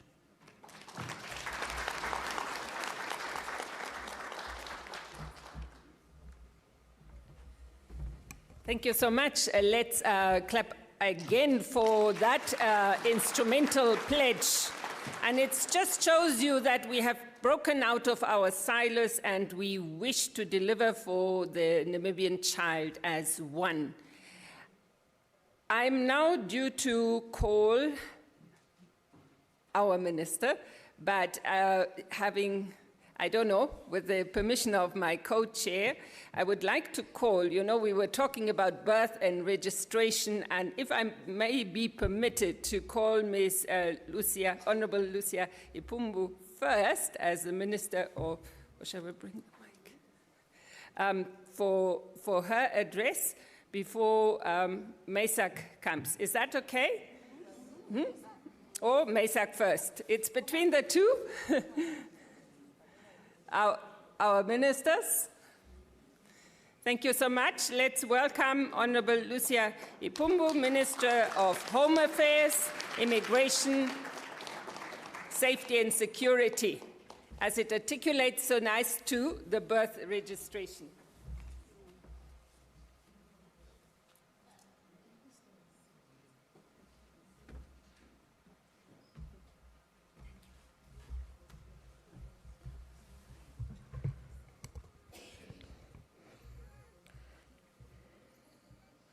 Thank you very much, Director of Proceedings, Ms. Eda Bon. I should just acknowledge Her Excellency, Comrade Lucia Witbooi, the Vice President of the Republic of Namibia, and our host, Dr. Emma Kantema, Minister of Gender Equality and Child Welfare. I was trying to abbreviate it like others were doing, but I don't want to run the risk of making a mistake. And allow me to stand by the protocols as already established. You know, when you speak almost at the tail end of a very long list, you run the risk of repeating what was said by others. I thought when I stepped in this room that I was the only expert on issues related to child registration and issues have got to do with the safety of children, but I'm beaten by many speakers before me. So I am going to see what is left of my prepared notes that I am going to talk to, because so much of it is already covered. I am here to speak on behalf of the Ministry of Home Affairs, Immigration, Safety and Security, a ministry that is tasked with the responsibility and a mandate of civil registration. And to us, we believe that every child and every life counts. And for every child's count, the child must be first seen and be recorded at birth, as it was said earlier on. Only then that child is recognized by law as an existing person. That is the process that commences at birth.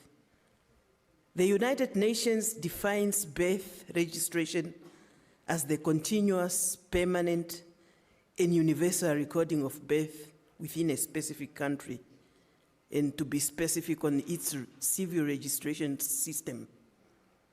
In simple terms, it is the process by which a child is officially recognized and given a legal identity. This is not just a procedural matter, but it's a fundamental right that is enshrined in Article 3 of the Namibian Constitution. By extension, this right is also enshrined in the Article 7 of the United Nations Convention on the Rights of the Child.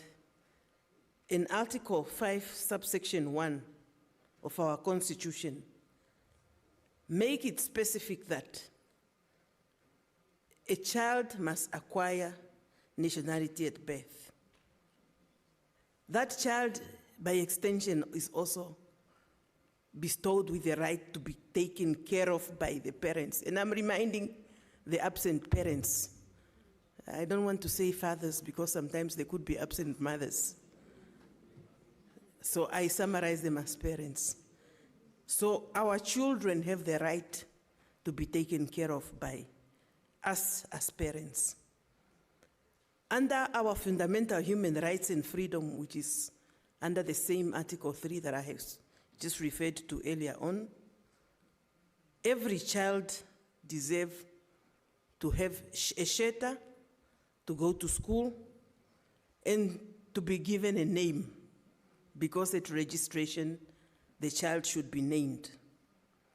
It was already narrated by the previous speaker that the SDGs, also specifically 16.9, also commits to legal identity of all, which includes the same right of the child at birth.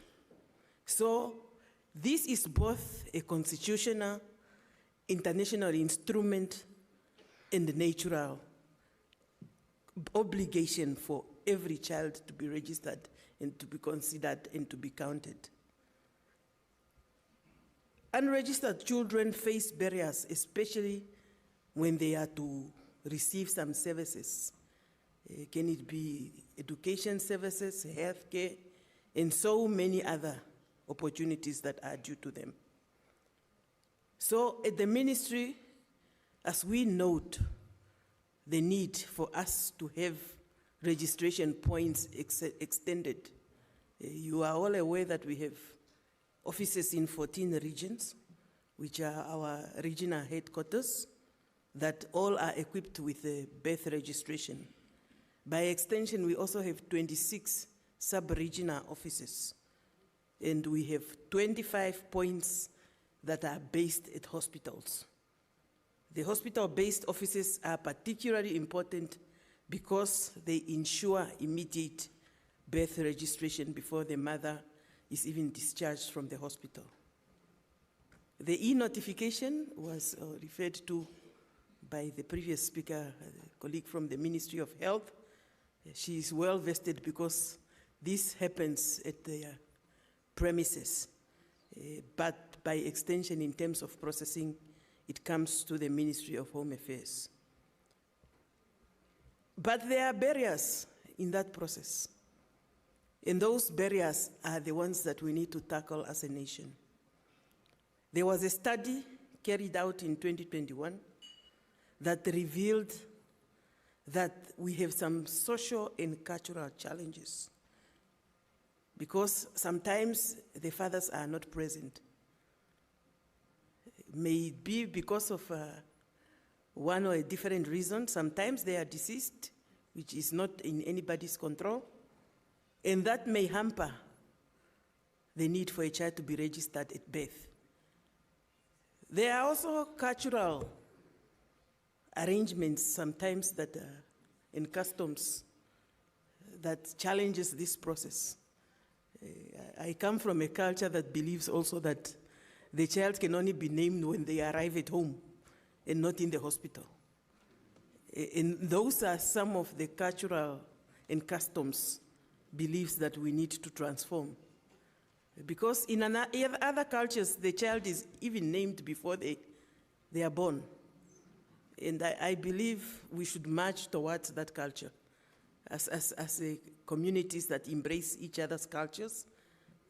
That is a good practice because it provides the opportunity for the child to be registered at birth.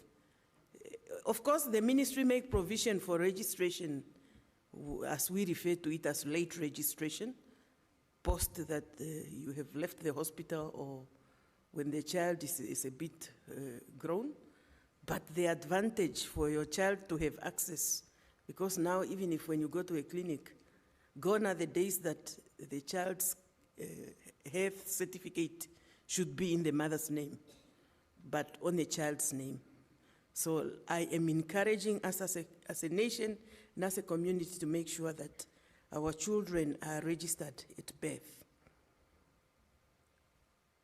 No child should be denied registration due to father's absence. And this is a message that we send to all our offices, or sometimes the mother's disorganization. Because you may find the parents that goes to the registration points and they don't have their own documents to prove their parenthood. But the hospital, with e-notification, it's the most successful, because when you get to be registered as a patient, your details and your identity have been verified. So at the end of the day, when that notification comes, we would be able to save the child even if the parents' documents are not well organized. Our ministry has also taken some registrative process ahead, for we noted that there are some people in this country who are still not registered. Last year, towards the end of the year, we passed the Civil Registration and Identification Act, which strengthened the regulation and management of civil register. Equally, we have also passed the law that talks to the regularization of the status of certain residents of Namibia, their descendants and the foreign spouses, which aim to protect those that are at risk of being classified as stateless citizens, particularly the descendants of Southwest Africa.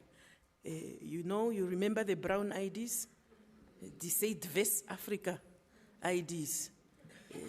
Many of them were given those IDs while indicating that they were not born here. So this law then gives them an opportunity for them to be classified as Namibians. And some of them are children. These laws are being implemented, and once we have finalized the regulations, then we would call for those that are falling in those categories to come and register. And last year also, in July, we launched a mass registration campaign that registered approximately 110,000 Namibians, amongst them also children included. And this year, we have launched another successful program, which just started beginning of this month, that is registering children and adults in the San community. And once we have completed this, we are looking at another program that is going to target the Ovashimba and Ovatpe communities. And I believe at the end of the day, we would have a population register that is credible. I want to remind you that on Sunday, the 10th of August, 2025, Namibia will commemorate Africa Civil Registration and Vital Statistics Day. And whenever we make a pronouncement, we want to invite you. The theme for this year is that civil registration as a foundation for digital public infrastructure and digital legal identity system in Africa. This speaks to our efforts to digitize and modernize our registration system for efficiency, accuracy, and long-term sustainability. For I believe by now you all know that next year we are migrating to electronic identification documents, so that you would only be required to use your thumb to be identified and not to carry your ID. And that is going to be the way forward. We have also noted that another arm of our responsibility is making sure that our children are safe, both at home, in the community, and at schools. So together with our stakeholders who are part of this gathering, the Ministry of Education, Ministry of Gender, and the Namibian Police, we are working together to tackle the incidences such as those that took place in Okahanja a few months ago. We are also looking at opportunities for us to collaborate to see to it that the incidences of snake bites, children hit by objects or with sharp objects at home are minimized, or if not eliminated. So the safety of our children should form part of our top priority, and our men and women in uniform are hard at work and are working on a strategy to see to it that we ensure the safety of our children, both at home, at school premises, and in the community. As I conclude, allow me to make a sincere and urgent appeal that to every parent, every guardian, do not leave a hospital or a clinic or any birth facility without registering your child. Do not delay registration, waiting for a name or waiting for the father. Every child has the right to a name, to a nationality, and to be known by their country. Please, let's transform the culture so that we name our children at an opportune time for them to be registered while they are still in the hospital facilities. Let us ensure that no child is born in Namibia that remains invisible and unregistered. Let us all, as government, communities, traditional leaders, civil society, join hands to eliminate the invisibility of our children. I wish to call and encourage the parents and guardians of the children to ensure that this registration is done timely within the period of 1 year. Otherwise, we will classify you as a late registration if the child is registered after a year. Let us always remember that children have the right from birth to a name, to acquire nationality, and let us play the role of ensuring that no child born in Namibia is left out or unregistered. And I thank you.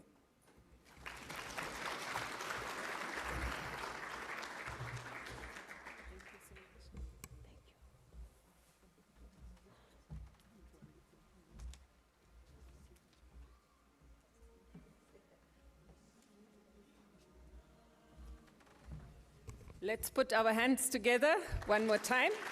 Thank you. Thank you so much, Ms.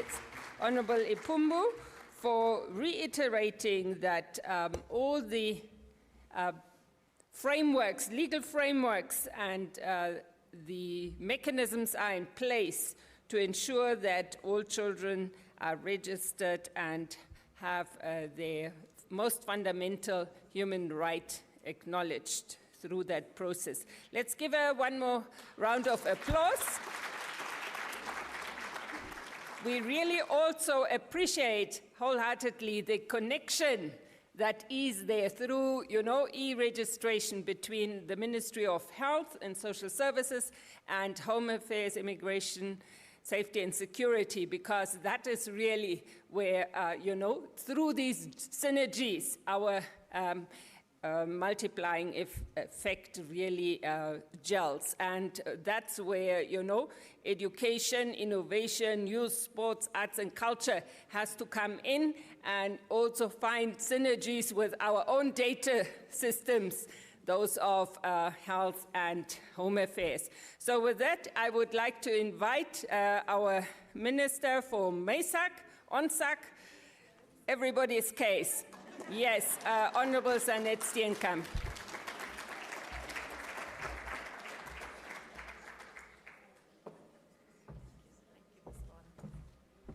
Thank you, Ms. Bond. Esteemed Excellencies present, and our Vice President of the Republic of Namibia, Her Excellency, also the EU Ambassador to Namibia, Mr. Okran, all our corporate partners, and of course, I want to recognize all our ministers and the host minister, Minister Emma Kantema. Thank you very much for having us. Esteemed ladies and gentlemen, please let me stand on the protocol that has been established. The beauty of today with this relaunch is that we are all, every key ministry, every key stakeholder and every key role player, we are reaffirming our collective commitment to the well-being and the development of Namibia's youngest citizens. Thank you, Your Excellency. We were just saying that we're really reaffirming government's collective commitment to the well-being and the development of the Namibians' youngest citizens. And this relaunch of the Right Start program shows an undertaking, this affirmation of only one truth. It's how a nation cares about the youngest. And that determines the strength that we have for its future. I see our CROs are also here, the Chief Regional Officers. Can we give them a round of applause? I missed you in the salutations. You are key stakeholders, very key role players. We've learned now from the conception to age 8, a child's early experience is shaped, and that foundation is shaped for health, learning, and social well-being. The Right Start program strengthens our national focus on the critical period by ensuring that we have accurate, practical, and culturally grounded information for children. In every home, in every classroom, and in every community.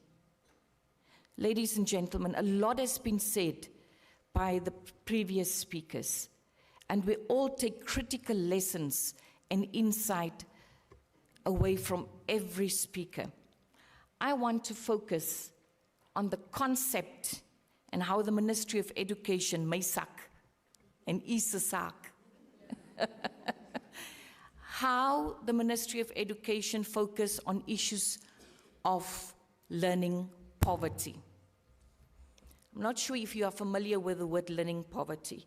Just last week in Ocho, we had the launch of the End of Learning Poverty campaign for all in Africa. We focus specifically on Namibia, and I want to talk a little bit about how the Right Start program plays a central role in our ministry's national strategy to address learning poverty. We try to address learning poverty, but we also want to improve foundational learning outcomes.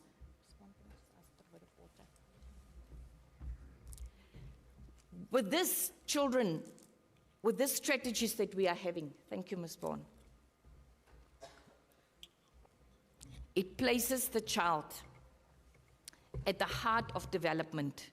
We've learned it from pregnancy to the age of 8. But it also empowers the parents and the community leaders, the caregivers, the teachers, and all our leaders with actionable information. Now, what is learning poverty? Learning poverty is the inability of a 10-year-old child to read a simple text or to do the most basic numeracy or mathematics. That is learning poverty. And our head of state, Her Excellency, the President of the Republic of Namibia, she made it very clear that when we talk about ending learning poverty, that campaign that we are driving, that has also become a program for us, it's not merely an educational goal. Learning poverty should not be an educational goal. It must be a national imperative that touches the core of every sector of development and underpins the prosperity that we envision for our country and our people. Now, the current data in Africa states that 9 out of 10 children, I want you to listen to this, ladies and gentlemen. I'm not talking statistics, I'm talking human lives. The life that is just being referred to in Article 3, the fundamental right of a child. 9 out of 10 children in Africa cannot read or write at the age of 10. A proper, simple text. That should give shivers down your spine, because it gives me sleepless night. We've made an assessment in Namibia for the end of grade 3, the end of phase assessment in grade 3, because we said, let us be honest with ourselves. Let us understand how deep is the problem in Namibia. If it's 9 out of 10 children in Africa, what is the situation in Namibia? And shockingly, we found that grade 3 learners, when we look at the minimum pass rate for grade 3 in terms of literacy, only 28% of learners could meet the minimum pass rate.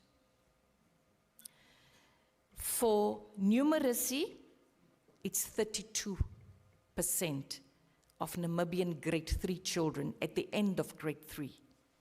Now, we said, let's diagnose the program, and then let's see how do we strengthen, my apologies, how do we strengthen our current interventions?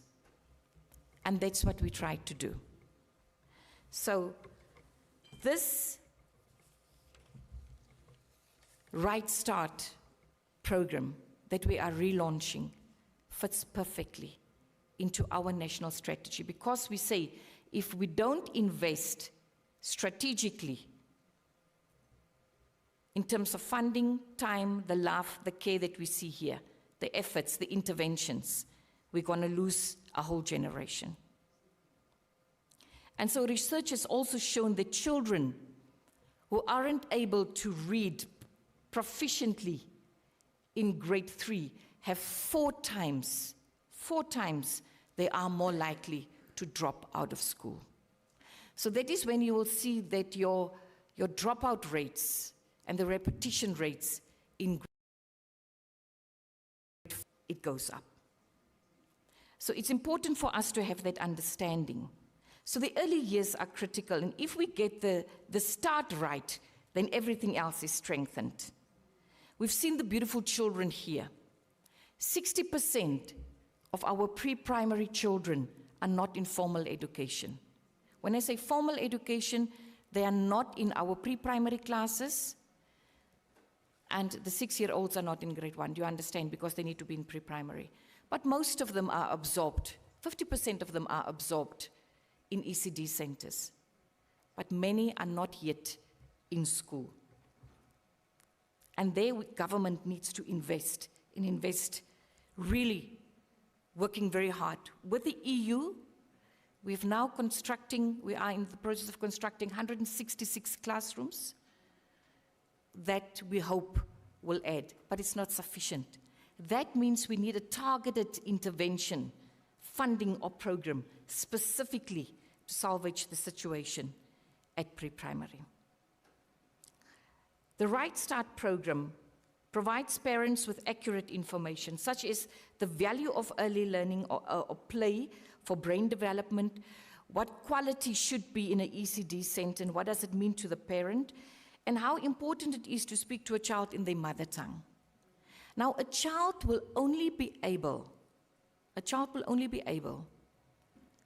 to enhance their foundational skills if they are understanding and if they are taught and at home they are spoken to in a language that they understand and that they speak. That is how you build the foundational skills. So please do not take mother tongue for granted. And the Right Start program specifically also focus on mother tongue. And while we understand that teachers come into a child's life later, at the age of 6 and 7, we must know that our parents, our caregivers, our communities, they are the very first resources and the very first teachers of our children. So that teaching that takes place at home is also something that we cannot take for granted. That's why it was very sad that with the National ECD Knowledge, Attitude and Practice Study, that it found that only 2% of Namibian parents know that children's learning start from birth. And it's sad that parents do not talk enough to their children, do not play enough, do not learn enough, do not build building blocks with them. Please stop giving children your cell phone to play because you need your rest. Let's stop that. Get them building blocks, get them color blocks, get them the different shapes. Put a shitenge on the ground, on the floor. We don't need much. And let the child play while you are cooking. Let the child play while you are reading. Read for the child, read with the child. It does not cost money. It takes a little bit more of our time. I know we are exhausted when we come from work. Who will not be? We have hard lives as parents. We try to put food on the table for our children. But you cannot, as a parent, leave the education of your child in the hands of the nanny, who is not trained, because only 17% of our caregivers in the ECD centers are having qualifications. Now, what we talk about a nanny, who also wants to watch her telenovelas while the child is in the house. So what realities are we facing? Ladies and gentlemen, we need to return to the basics. The Right Start program will help us to return to the basics. Please, from today, building blocks, different colors, different shades, small puzzles, play with the child. That will stimulate. And then we will not sit with the problem when we come to grade 11 and 12 academic results. And your child will not drop out in grade 7 because they don't have the know-how. I'm cutting my speech because I'm also adding other things. Please forgive me. Another concept I wish to integrate while we talk about foundational learning, that I wish to introduce to accept learning poverty, is that skills beget skills. If a child already at the very early age, have capacities and capabilities for the foundation, if they have that skills, the basic skills for they will be able to acquire more advanced skills later. That means a child to develop strong language skills earlier, with those building blocks, and with you teaching him or her the colors, they will find it easier later on to do the reading, the writing, the critical thinking, and they will have the ability to display higher order learning in subjects at a later stage. Those are things we cannot and should not be taking for granted. So what are we pledging as the Ministry of Education, Innovation, Youth, Sports, Arts and Culture? We are pledging that we are central to this effort. We've set and diagnosed what is the problem in terms of foundational learning, and we have added and come up with our own interventions, also supported by others, our corporate partners. We are allocating local resources, and we are overseeing the implementation while monitoring what will really happen on the ground. So Right Start, ladies and gentlemen, is strategically integrated into Namibia's roadmap to end learning poverty. Another thing that the Ministry of Education, Innovation, Youth, Sports, Arts and Culture that we are pledging today is that we will look into a funding modality for private schools who are investing in the teaching and learning of children with disabilities. Because clearly we can't do it alone. We don't have enough resource schools. We don't have enough resource units. So now we wish to take the hand while we have our grant policy in place and sit with the partners around the table and say, how can we meet each other halfway? You may have the facilities that I don't have, that we may not have as government, but how can we then step forward? Is it with electricity? Is it with water? Is it with 1 or 2 teachers? How can we step up? Is it with learning materials, with assistive devices? So that is a discussion Ms. Eda Born and the team are already having informal education. So that is something that we pledge to do. So ladies and gentlemen, I must emphasize that early childhood development cannot be advanced in silos, as we just heard. And through our development and corporate partners, the EU and UNICEF, all our NGOs and faith-based organizations, our teachers' unions, our structured, decentralized structures, and the technical assistance from everyone that I've just mentioned, that will help us to secure and to develop a curriculum for children aged 0 to 4. That is already in the making, while further supporting educators and parents to apply knowledge practically, as I said earlier. The curriculum is being realigned to what has already been developed by the Ministry of Gender and Child Welfare to realize easy articulation and transition from ECD to formal education system. Watch the space in the next 2 years. Watch the space in the next 2 years. But don't just watch, ne? Become active partners with us, please. I'm also pleased to announce that our ministry and the Ministry of Gender, Equality and Child Welfare, with the support of EU, is rolling out a pilot phase of school feeding to ECD centers, and we're targeting 39,000 children. Let the children eat, and let the children play, and let the children learn. Ladies and gentlemen, our educators must understand, those who are in this room and those who are watching, that you are recognized and deeply appreciated. Whether you are an educator, whether you are a caregiver, or whether you are a fully qualified ECD teacher or pre-primary teacher, you are appreciated. And we wish to acknowledge that your commitment to nurturing young minds truly lays the groundwork for national progress. To our parents and our caregivers, we are not strict for nothing. We know that your time is limited, but we appreciate that you will take the time to put love and care and consistent presence in the life of the children, because that really makes an indelible mark in a child's development. And that reminds us that learning begins at home. To our key partners, our stakeholders and role players, and each one of you in this very room, you must understand that your steadfast collaboration and support is not taken for granted. And it helps us to strengthen every effort that we are making and in advancing early childhood development. And may our children know that they are the reason why all of us are here today, where all of us are paying close attention to so many speakers, and that they are the inspiration behind every policy and every plan and every step that we take. And that their potential is not only our shared responsibility, but also the greatest investment that we will make. Ladies and gentlemen, let me end there. I thank you very much.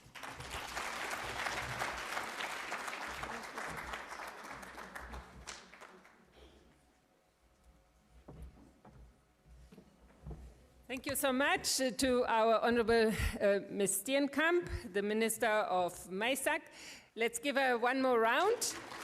And at this point, while you are clapping, we also welcome my counterpart who will take over at this point. Thank you so much. Let's welcome Ms. Lydia.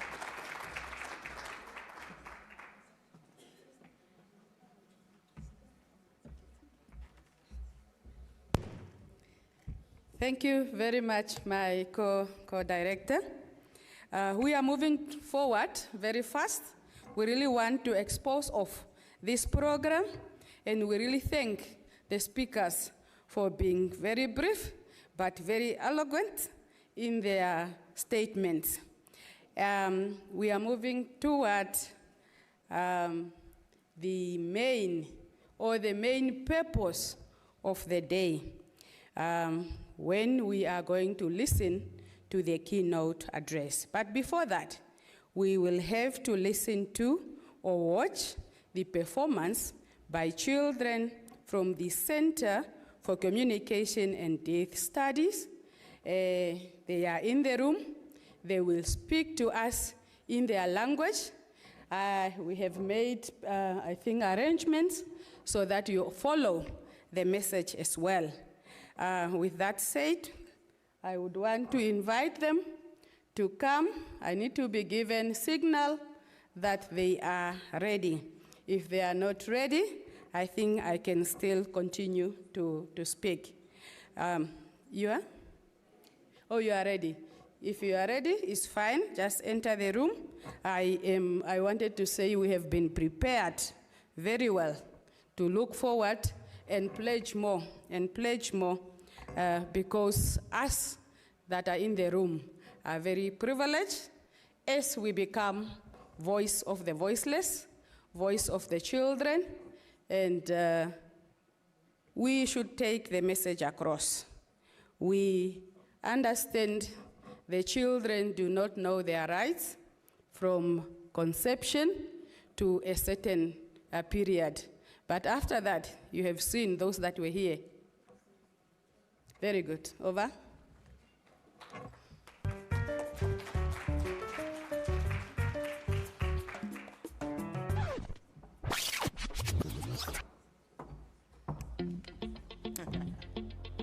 A very good morning, ladies and gentlemen. With all protocol observed, I'm Misha Tindi from Hearing Impaired School. As I see on the program, we are identified as CCD, Children from Center for Community and Deaf Studies. We are from Hearing Impaired School in Commerce Town. We have a short performance from our learners. They are all deaf, and please, I'm so grateful to call them on stage to perform something. They will have something to perform, and they will finger spell their names, and they all have sign names. Because you can't call them by their names, they won't hear you. They will just say their sign names.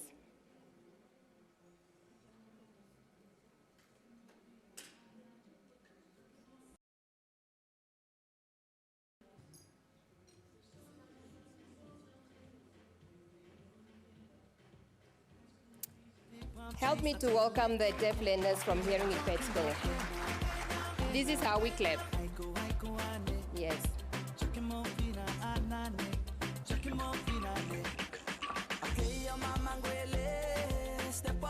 dancing floor. Hips be winding, DJ rewinding, take it to the island way. Get your baby mama, put on your dancing shoes. One drop it, pop it low now, take it to the max now. Jam in this small jam way, jam in this small jam way. My bestie and your bestie, dancing by the fire. Your bestie says she want parties, so can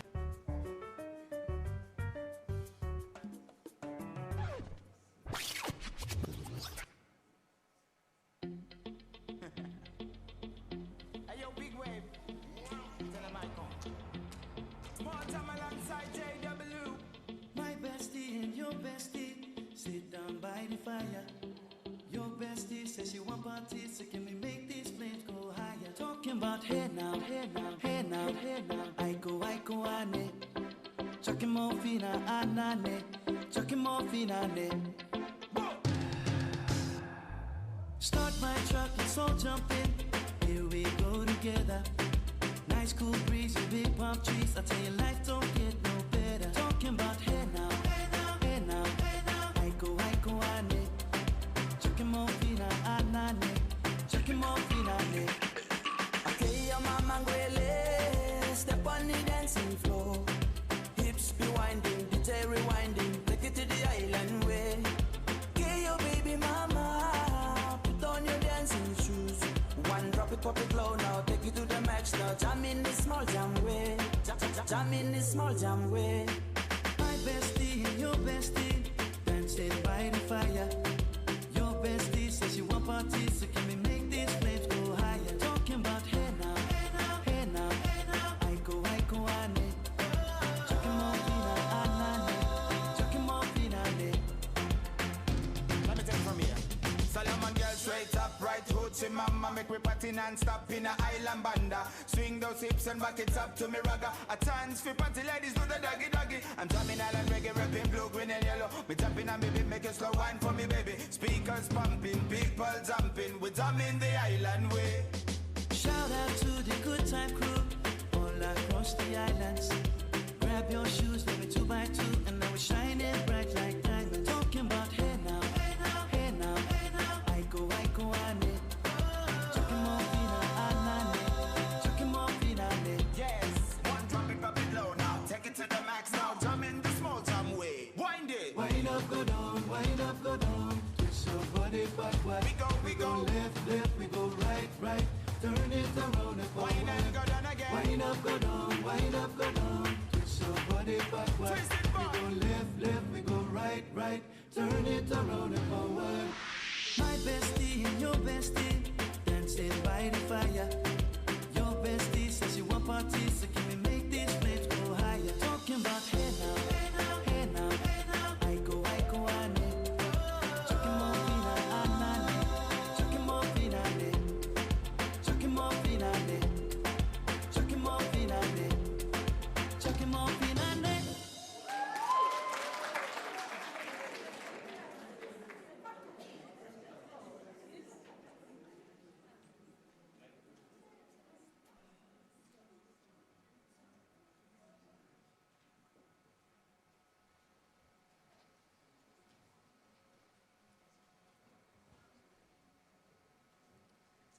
My name is Hilma, and my surname is that, and I want to be a policeman, a policewoman.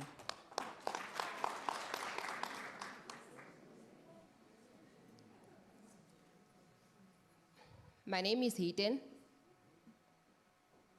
and that's a surname. When he grow up, he want to become a soldier.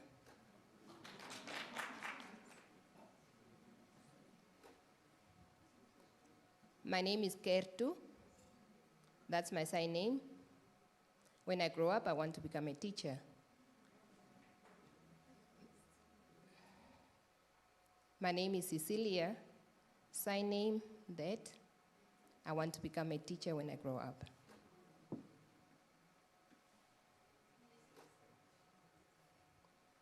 My name is Lucas. That's my surname. I want to become a doctor.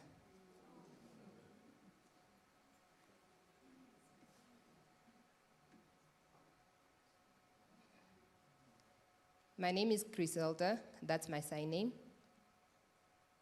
When I grow, going back to my name, Griselda.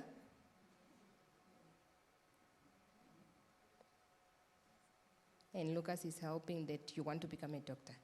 No, my name is Griselda, and I want to become a doctor when I finish with school.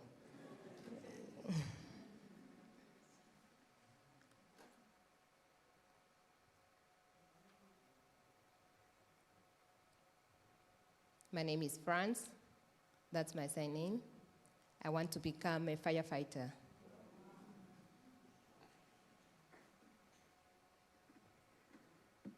My name is Yalo.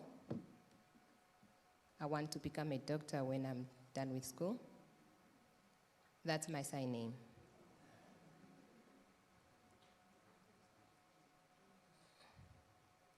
My name is Cornelia.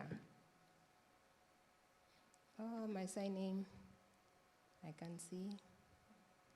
I want to become a dentist. That's all we have from Hearing Impaired Schools, and we thank you for being here this event.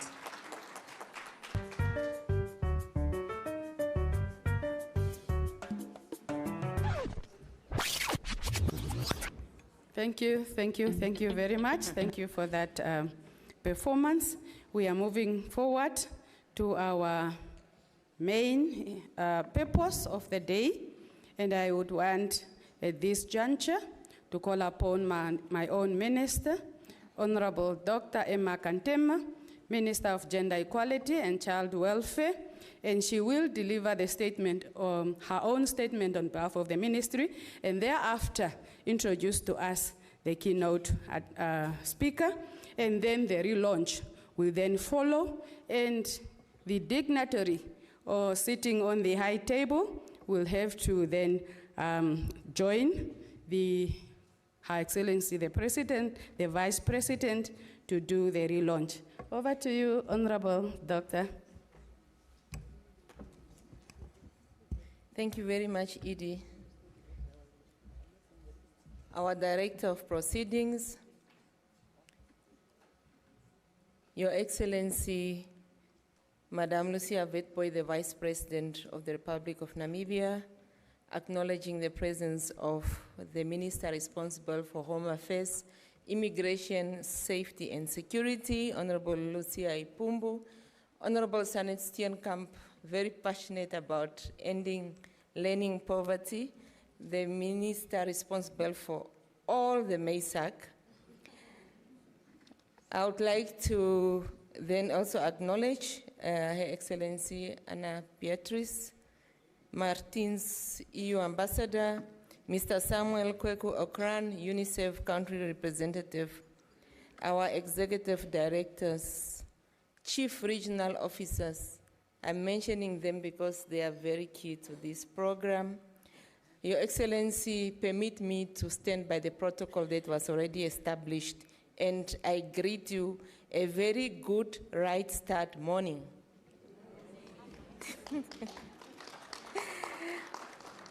Ladies and gentlemen, I think I'm going to borrow from the children. They said, it's an honor and a special privilege. We are all learning to stand before you today as we gather to reaffirm our collective commitment to the well-being of Namibia's youngest citizens. Today's platform of declaring intents and celebrating our progress to pave the way forward is not just a day. I think of all the ministers and the Vice President and our valued stakeholders present here today. I'm going to sleep well tonight because we have seen, thank you, Edie, we have seen how the Right Start program weaves across the whole government programs.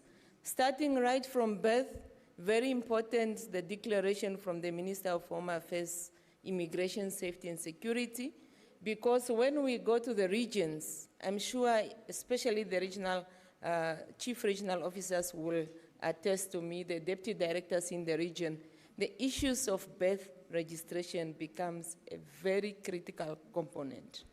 And the Vice President was just whispering to me how they successfully achieved last year the mass registration. I think we need to give a round of applause in a previous assignment. Again, on the other pillar, as we know, this Right Start program is premised on 5 pillars. Ministry of Health, thank you very much for those pledges, because health then become also a very important component in terms of immunization, nutrition, and very important is the early learning pillar, and the pillar on care, nurturing. We are all parents. Honorable Minister from Education has sent a very stern warning in terms of the time that we must spend and not necessarily relinquishing our responsibilities as parents. I think she spoke to the heart of most of us here today. Today, we are relaunching what started off as a campaign into a program. And I want to pause here, Your Excellency. This program is not the Ministry of Gender Equality and Child Welfare's program, no.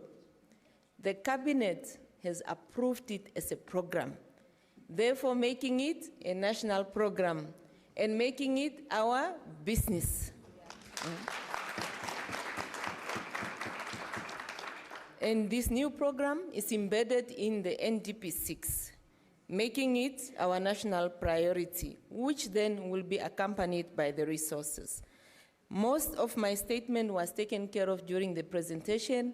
Ms. Rosina Mseke Mboneno, thank you very much for that presentation, positioning the right start in terms of the foundation that we need to build for our young people. Because if we are saying Vision 2030, we must be an industrialized nation developed by a human capital, we need to take care of that human capital. And that's what Right Start aims to achieve. In Namibia, we have seen the consequences of missed opportunities such as malnutrition, stunting, and Ms. Rosina spoke at length about it, developmental delays that compromises a child's potential. But we've also seen the power of timely interventions, which promote maternal nutrition, exclusive breastfeeding, and family-based learning as a cornerstone of a child's development. That's why the ministry responsible for child welfare emphasis will be placed on ensuring that children thrive, especially in their first 1,000 days, through the implementation of the family-based early childhood development intervention. This is one of our interventions in the NDP 6, knowing that we will be integrating early childhood into education, but the ministry will still remain with that mandate from 0 to 2. How do we then intend to achieve it? We know the statistics of just around 12 to 17% of children in this age enrolled in ECD is by promoting family-based care. Safety and security of children through the provision of services aimed at prevention of violence against children and protection of children will be enhanced. And at this point, I want to congratulate my dear sister for the Operation Lucia that have started. All this weave into one program. We only have one objective: to ensure that our citizens are safe. Director of Ceremonies, it's now my opportunity. The Ministry of Gender Equality and Child Welfare pledges to embrace with renewed commitment and leadership the Right Start program to empower families, to shape futures, to strengthen community and inter-ministerial collaboration. At this point, the regional councils included, and the coordination in order for us to foster the holistic development of children. I would like to express my sincere appreciation for your dedication, your partnership, your belief in the development. Together, we can make every child's first step the right step. Ladies and gentlemen, I now turn to my second assignment. Today, I'm earning my salary. It's with great honor and pride that I introduce a distinguished leader, a dedicated champion for Namibia's future. Her Excellency, Madame Lucia Witbooi, who is our keynote speaker. Today marks a pivotal moment in our national efforts to nurture and develop our children through the Right Start program. As we strengthen this flagship initiative aimed at promoting, nurturing, and integrated early childhood development, we are privileged to unveil a figure whose lifelong commitment to service, education, and community empowerment embodies the spirit of this program that we are here for today. Her Excellency has a remarkable history, noted in service, resilience, and leadership. Born in Karasburg, that's in Karas region, her journey from a dedicated teacher, you know, they say once a teacher, always a teacher, with over 27 years of experience to a prominent political leader, a parliamentarian, exemplifies her unwavering commitment to the well-being of the Namibian people. Her extensive involvement in community mobilization, political activism, and her roles within the SWAPO party, including her position as a member of the political bureau of the Central Committee of SWAPO, and as a chairperson assigned, my chairperson, assigned to the Karas region, underscore her deep understanding of grassroots issues in national development. Throughout her career, she has demonstrated steadfast dedication to advocating for social justice, education, community upliftment. We have heard from Mr. Cook how she mentored him in this sector, in this very important foundational program that we are here for today. Her leadership, ladies and gentlemen, both in Parliament and within the party, has positioned her as a voice for the marginalized and catalyzed for positive change. Today, as a face and a patron for the Right Start campaign, Her Excellency assumes a vital role as our national advocate. Her presence will serve to inspire confidence, to mobilize support, that's something she does very, very well, and elevate importance of nurturing care and early childhood development across Namibia. Her role as a keynote speaker today at this launch, it underscores that commitment of championing our children's future, right from the highest office in this country. We therefore look forward to her speaking passionately about the importance of nurturing environments, her vision for Namibia's children, and her unwavering support for this vital initiative. In her, Your Excellency, in you we see a leader that embodies resilience, dedication, and a genuine concern for the future generation of Namibia. Her voice will undoubtedly amplify our messages and inspire collective action towards ensuring that every child in Namibia has the right start to life. Ladies and gentlemen, while we rise, please join me in welcoming and unveiling our esteemed patron and a keynote speaker.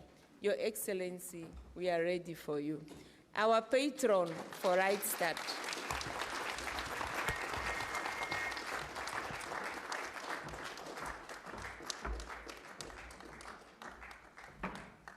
Thank you. You may be seated.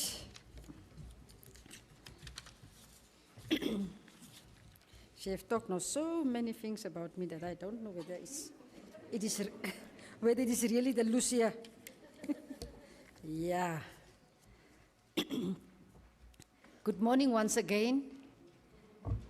Director of Ceremonies, allow me to acknowledge the host minister, Honorable Dr. Emma Kantema, the Minister of Gender Equality and Child Welfare. Plus all the ministers present here today. With your presence, you sent out a strong message to the Namibian people. and the little ones, and then allow me to stand at the already established protocol. And I'm also happy to see my gender people, Minister of Gender people here. Yes, I want to greet you, I want to hug you, but please also thank you. Thank you, but understand my situation. Mr. Cook, happy to see you again. You never look back. And remember, I'm still around. I'm still not done. I got other responsibilities, many, but I'm not done. You know what I'm talking about. Really, with Anglo-American Foundation, together with the regional councillors then and the local authorities then, we built quality ECD centers. Now their mandate was, I was lobbying them, this side also especially to Oangwena, but they said, no, there are other associations that are working there. Us is for Karas and Hartap. But we managed to build ECD centers together with, as I said, with the regional and local authority councillors, and it has also came out, if you work together from national, regional, local, then you can achieve. In Ariamsvlei, I think the building there was of 1.2 million. In Gruno, more or less maybe 800,000. In Ludres, they've renovated there. 1 million, I just round off. In Patani, the Patani building might be 1.2 million. In Valgras, I think around 700 to 800,000. Keetmanshoop, maybe 1.2, there around. We've built in Waganas, 1.2 million, there around. Maldihier one was also 1.2 million, there around. Uibus, around 700 to 800,000. Kainagas, there they have renovated a house, I think around 700 to 800,000. Aminus, one was a state-of-the-art one, 1.2, I guess. And then here comes Gibeon. Now, after I've worked so nicely with him, then I asked him, oh, now what about Gibeon? I'm from Gibeon. I'm from Gibeon, and there they built a 2.2 million. A four classroom, 4 fully equipped. Of course, all those other facilities was fully equipped, playground, everything. And last, I was smiling like nobody's business, the one for Gibeon. Yeah, thank you very much. And I also see Lifeline is still around, still the same face. Thank you. Today, the 7th of August, 2025, we are relaunching the Restart program. Thank you, Honorable Dr. Kantema, for inviting me to be the keynote speaker for this program. I can commit and I can say proudly and loudly that you, the Ministry of Gender, Equality and Child Welfare, have our full support, the same with the other ministries also. So thank you very much. We rekindle a national promise, a promise that every child in Namibia, from the moment of conception to the age of 8, will be seen, supported, and given the opportunity to thrive. We gathered here today to reaffirm a shared belief that the well-being of our youngest children is not only a social imperative. It is a national priority, a moral responsibility, and a strategic investment in our future. Director of Ceremonies, access to national integrated early childhood development is a significant building block towards productive and responsible citizens. A nation supported by the Namibian Constitution. The Right Start program is Namibia's flagship initiative to ensure that every child, no matter where they are born or to whom, is given a strong foundation in life. It is built on the understanding that the early years are not just important, they are everything in life for each child. From the womb to the classroom, from the first heartbeat to the first step into school, this period determines the health, learning, emotional resilience, and significant life changes for every Namibian child throughout the life cycle. Director of Ceremonies, ladies and gentlemen, Vision 2030 goals to ensure that all children from birth to 8 years old should have better opportunities for quality early childhood development.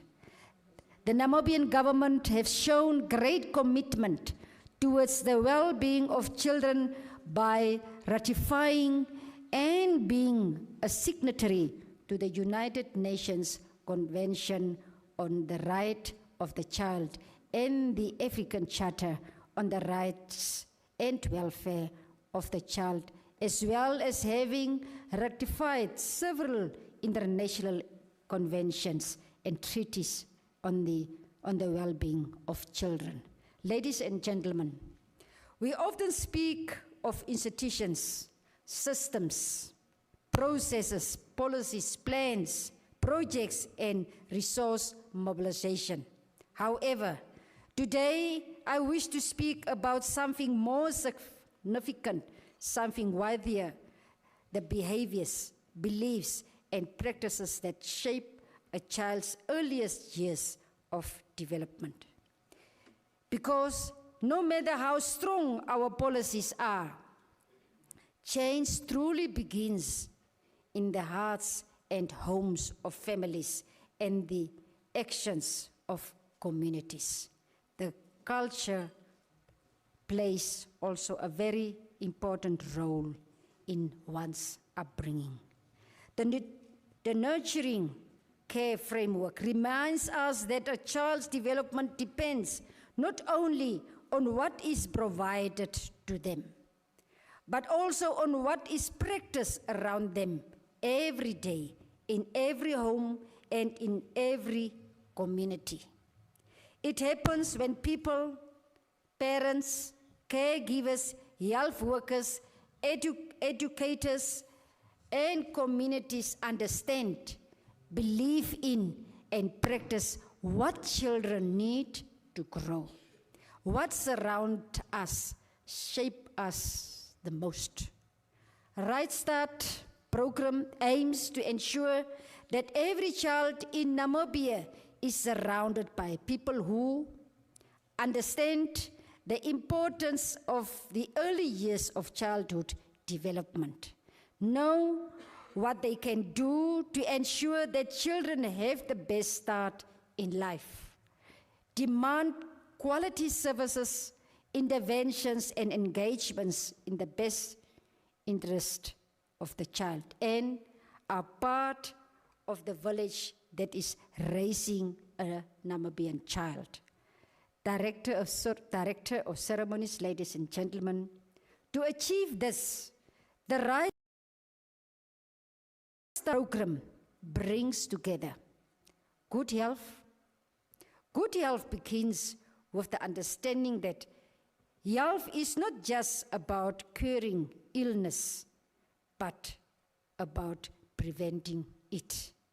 We want caregivers and communities to recognize the importance of regular health checkups, immunizations, and early screening, including for the developmental delays and disabilities. Adequate nutrition requires that families know the importance of exclusive breastfeeding, timely introduction of complementary food, and maintaining a healthy diet using what is locally available.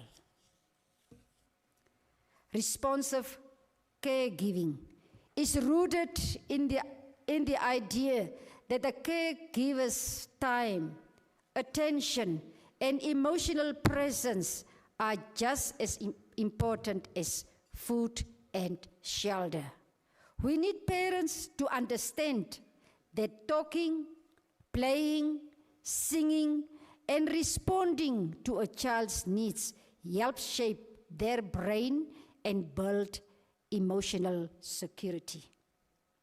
We want to create communities that value nurturing interactions and see caregiving as a shared responsibility for both mother and father. Opportunities for early learning must be recognized as basic rights and principles, as opposed to be viewed as a luxury.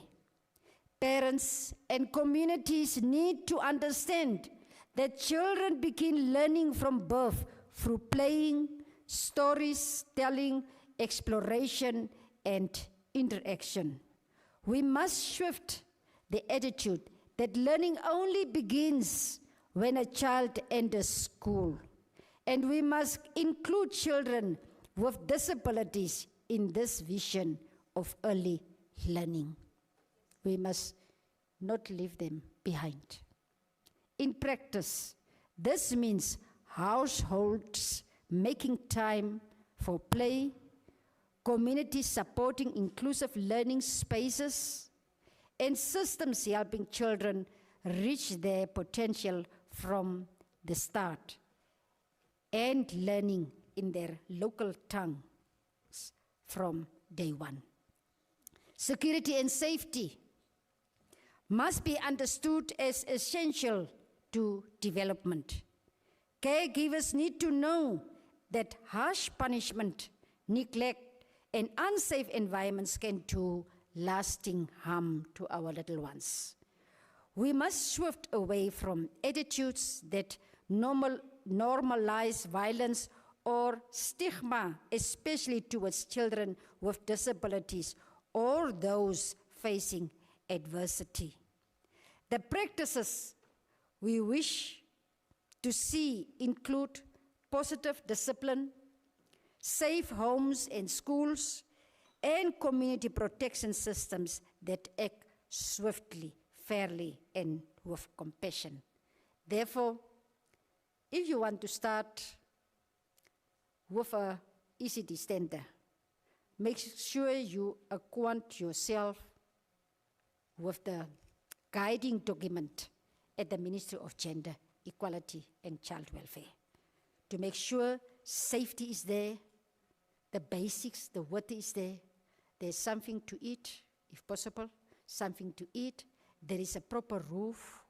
Yeah, so acquaint yourself with that guiding documents.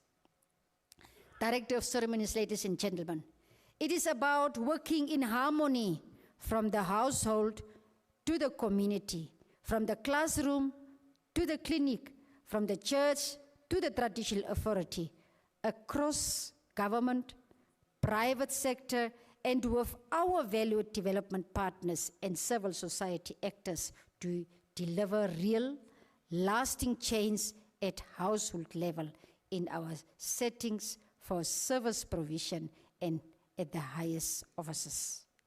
let me pledge to be honest. Our children do not need more speeches or strategies. They need nutritious meals, warm, safe environments, skilled and caring caregivers, and learning spaces that awaken imagination, joy, and potential. They need policies that are not just written, but felt. They need a nation that sees them not as the future, but as part of today, now. As leaders, we are excited to be part of this moment, as early childhood development is one of the most cost-effective investments a nation can make. Research shows that every dollar invested in ECD returns multiple times in improved health, education, and economic outcomes. Children who receive nurturing care early in life are more likely to succeed in school, contribute to the economy, and avoid costly social and health challenges later on. Simply put, investing in ECD strengthens human capital, breaks cycles of poverty, and lays the foundation for a more equitable, productive, and prosperous society. We relaunch the Right Start program today, not as a new beginning, but as a renewed call to action, to move from commitment to implementation, from good intentions to measurable impact. Right Start provides a source of accurate, evidence-informed, culturally appropriate information that will guide us all in making a child's first step the right step. I call on every one of you to join us in engaging in the Right Start program by taking the early years seriously, doing our best for our children, and shaping our nation's future. The government of the Republic of Namibia remains steadfast in its commitment. We will continue to drive this agenda with focus, integrity, and collaboration. Let this be our collective pledge that no child will fall through the cracks. No child will fall through the cracks. That no mother or caregiver will be left without support. Let us pledge it today. That no community will be left behind. That's why I'm saying to Mr. Cook, I'm still around. Let us give every child, not just a good start, a right start, but a right start. Let us give them the dignity, the care, and the opportunity they deserve. Let us build a Namibia where every heartbeat from the womb and every curious question from a 5-year-old is met with love, safety, and possibility. Together, let us honor this promise. Let us work forward, hand in hand, with our children and for our Namibia's future. Let us pledge together. And I thank you sincerely.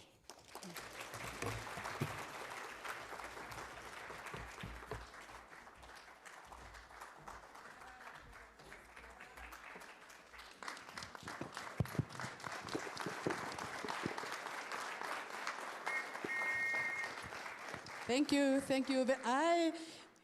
Your Excellency, you have to come back as we are moving on to the launch.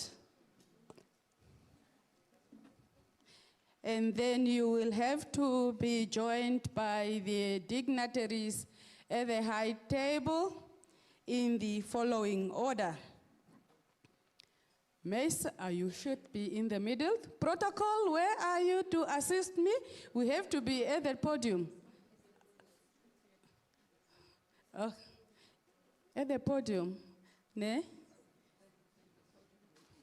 Because somebody's supposed to be behind the honorables, because we are many, and I thought the podium will do, but it's okay. We can do it from there. MESAC, Minister of Gender.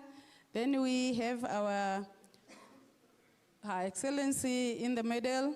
We have my daughter, Home Affairs Minister, EU Ambassador, UNICEF this side also. The EU Ambassador, maybe this side also. Here. Yes, here. Yes, thank you. We also need to be joined by Mr. Cook, the speakers, the representative of the Minister of Health, representative of the Minister of Health, Mr. Cook, InterTeam representative, Madam Bridget, Honorable Proud, Andreas, our own lady, Iron Lady girl. Where is she? Are they gone? And we also need a representative from the Center for Community or Communication and Death Center. I think if we have those representatives, my own director for community development, I hope she will also fit in here, and myself. Yes. We have a mic here. Oh.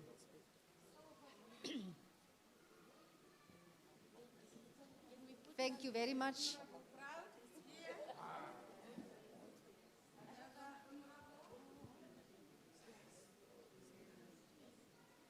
Thank you very much. I have now the honor to relaunch the Restart program for the Namibian child. Therefore, I call upon every stakeholder present here today, every stakeholder outside there, to come on board so that we can restart so that we start the Right Start, so that we start the Right Start program again for our Namibian children. Thank you very much.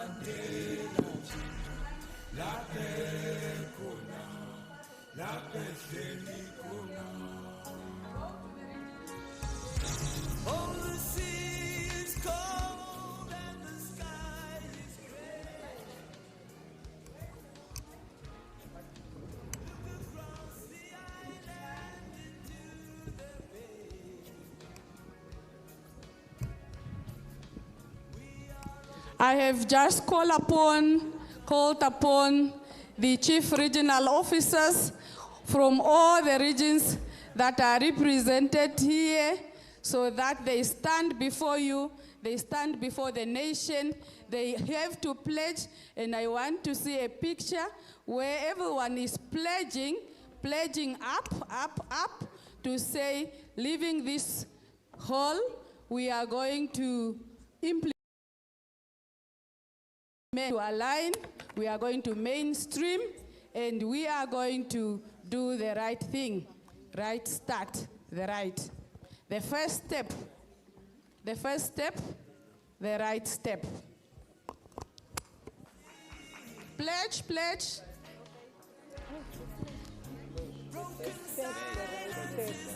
We are in.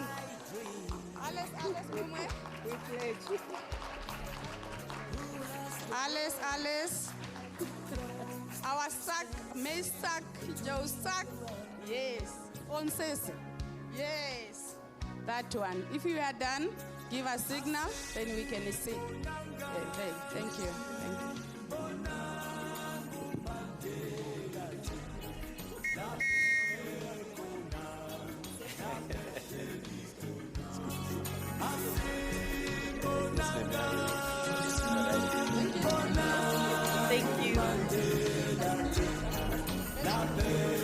Better than ever. Oh, how are you, Mr. Spencer? How are you? I remember you from education. Yes.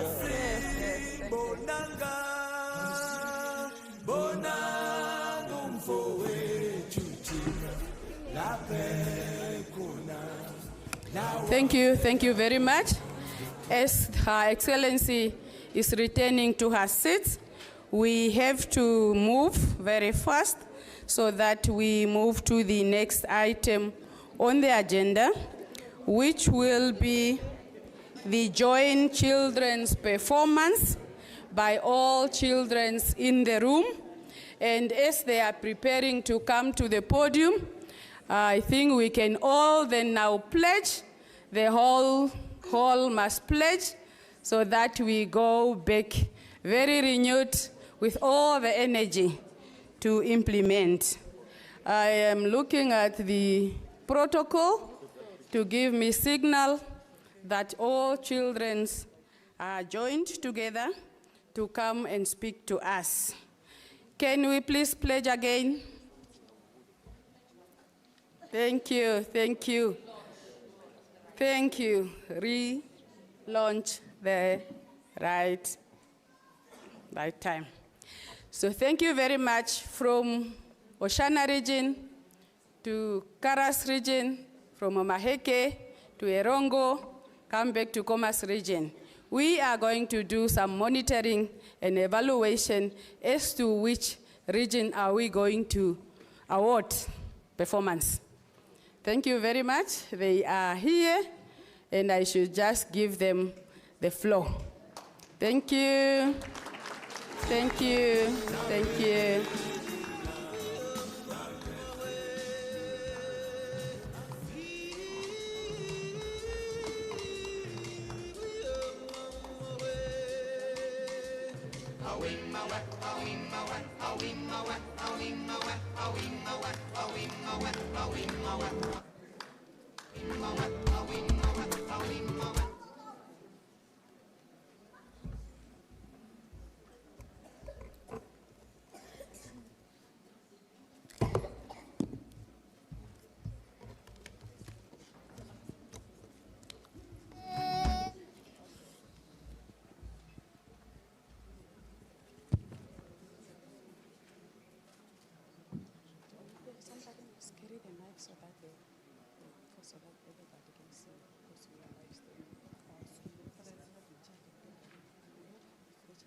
In the jungle, the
As if this one is not working.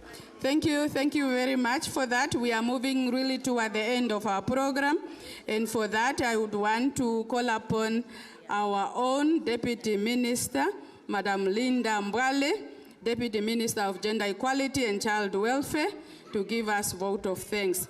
Thereafter, Honorable Proud will have to come back and close off what she has started. And then I will make some announcements.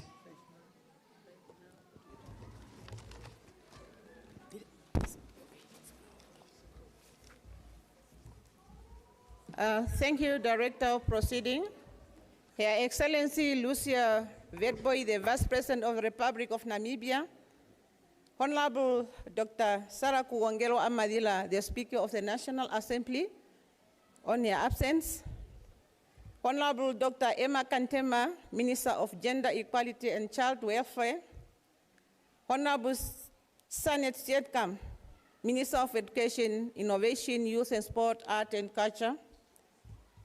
Honorable Dr. Esperance Ruvindao, Minister of Health and Social Service, in her absence here. Honorable Lucia E. Pumbo, Minister of Home Affairs, Immigration, Safety and Security. Honorable Minister of Deputy Ministers present today. Member of the National Assembly and National Council present here today. Honorable Sam Shafishu Nanuyoma, the Governor of Commerce Region and other governors. Her Excellency Ambassador Anna Beatrice Martis, EU Delegation in Namibia. Master Samuel Kweku, Auckland, UNICEF Country Representative. Master Richard Cook, Agro-American Namibia Foundation, other private sector present. Ms. Nicolette Beziga, Director of the Line, Children Line and other civil society organizations present. community leaders, churches leaders, parents present today, government official, ED, CRO from region, member of the media, ECD educators, most important, our children. Ladies and gentlemen, good afternoon. On behalf of the Minister of Gender, Equality and Child Welfare, I rise with deep joy and extend our sincere appreciation to all who have made today relaunch our Right Start program of resounding success. First and foremost, I wish to thank Her Excellency Lucia Wetboy, the Vice President of our Republic, for gracing this occasion with her presence and for unwavering commitments to the advancement of early childhood development in Namibia. Your leadership continues to inspire our effort toward inclusive and sustainable social transformation.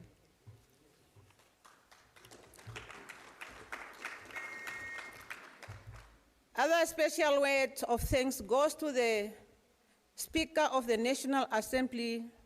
Those present today underscore the importance of legislative support in advancing early child development. Your commitment to strengthening policy framework that protect empower our children in deeply varied. To our sister ministers, Education, Health, Home Affairs, and others, thank you for your collaborative spirit and for recognizing that the well-being of our children is shared national priority. The entire ministerial coordination reflected here today is testament to our collective resolve. We are especially grateful to our development partners, notably UNICEF and the European Union, for our technical and financial support. Your partnership has been an instrument in transforming the ECD program and Right Start campaign into a fully fledged national program embedded within our strategic framework. To our civil society organizations and private sectors, your grassroots engagement advocacy continue to amplify the voice of children and family across Namibia. We thank you for your dedication and service. To our ECD educators, community leaders, churches, parents, our role is in nurturing the first 100 days and beyond of our children's life invariable. You are the true champion of early child development, and we salute your efforts. Finally, to the children present here today, you are the reason we are gathered, plan and act. Your laughter, curiosity, and dream fuel our mission. May the Red Start program be stepping stone to a brighter, healthier, and more equitable future for each of you. Let us continue to work together, hand in hand, to ensure that every child's first step are indeed the right steps. Enjoy the rest of the day, and I thank you.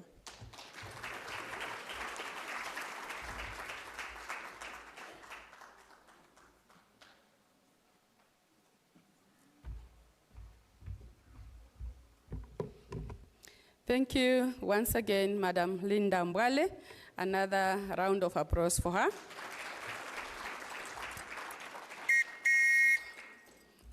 Thank you very much.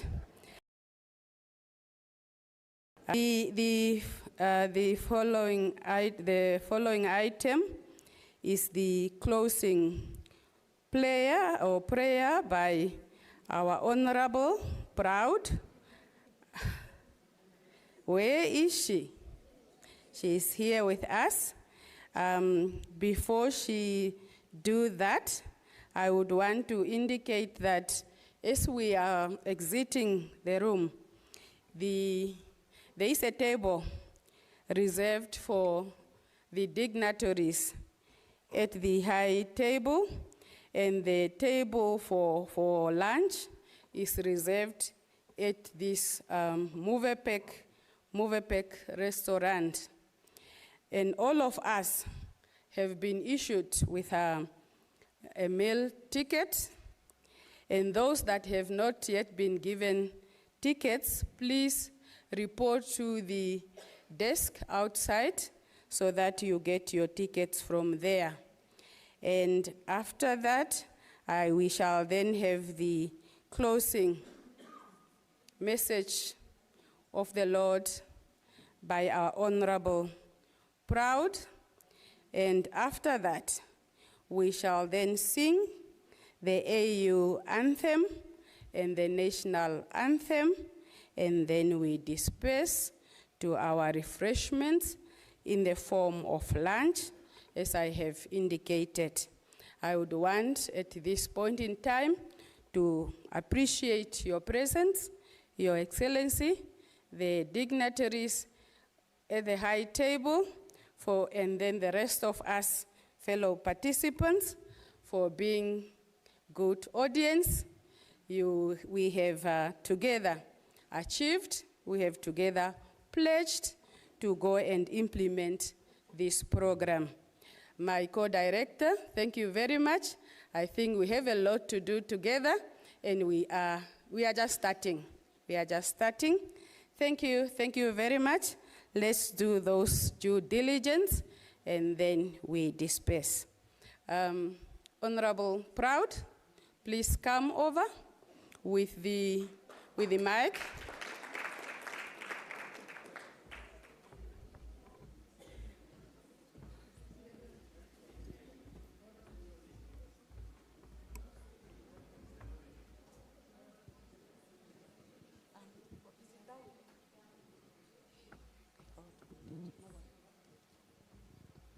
Let us pray. Dear God, thank you for this special day. Amen.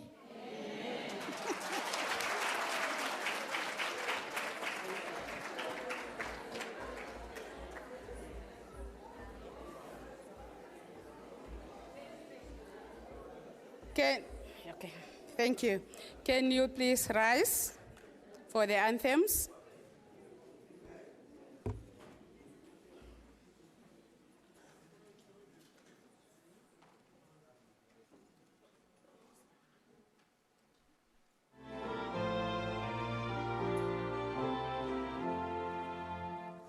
Let us all unite and celebrate together the victories won for our liberation. Let us dedicate ourselves to rise together to defend our liberty and unity.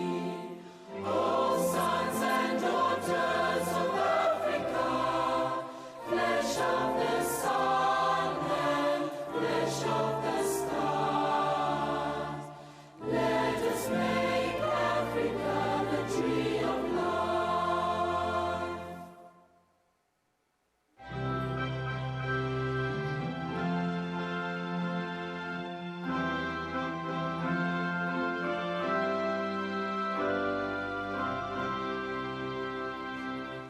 Namibia, land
you.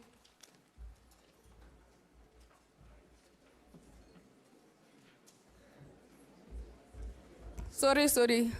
Remain standing while our Excellency, the Vice President, is exiting the room, accompanied by the honorables from the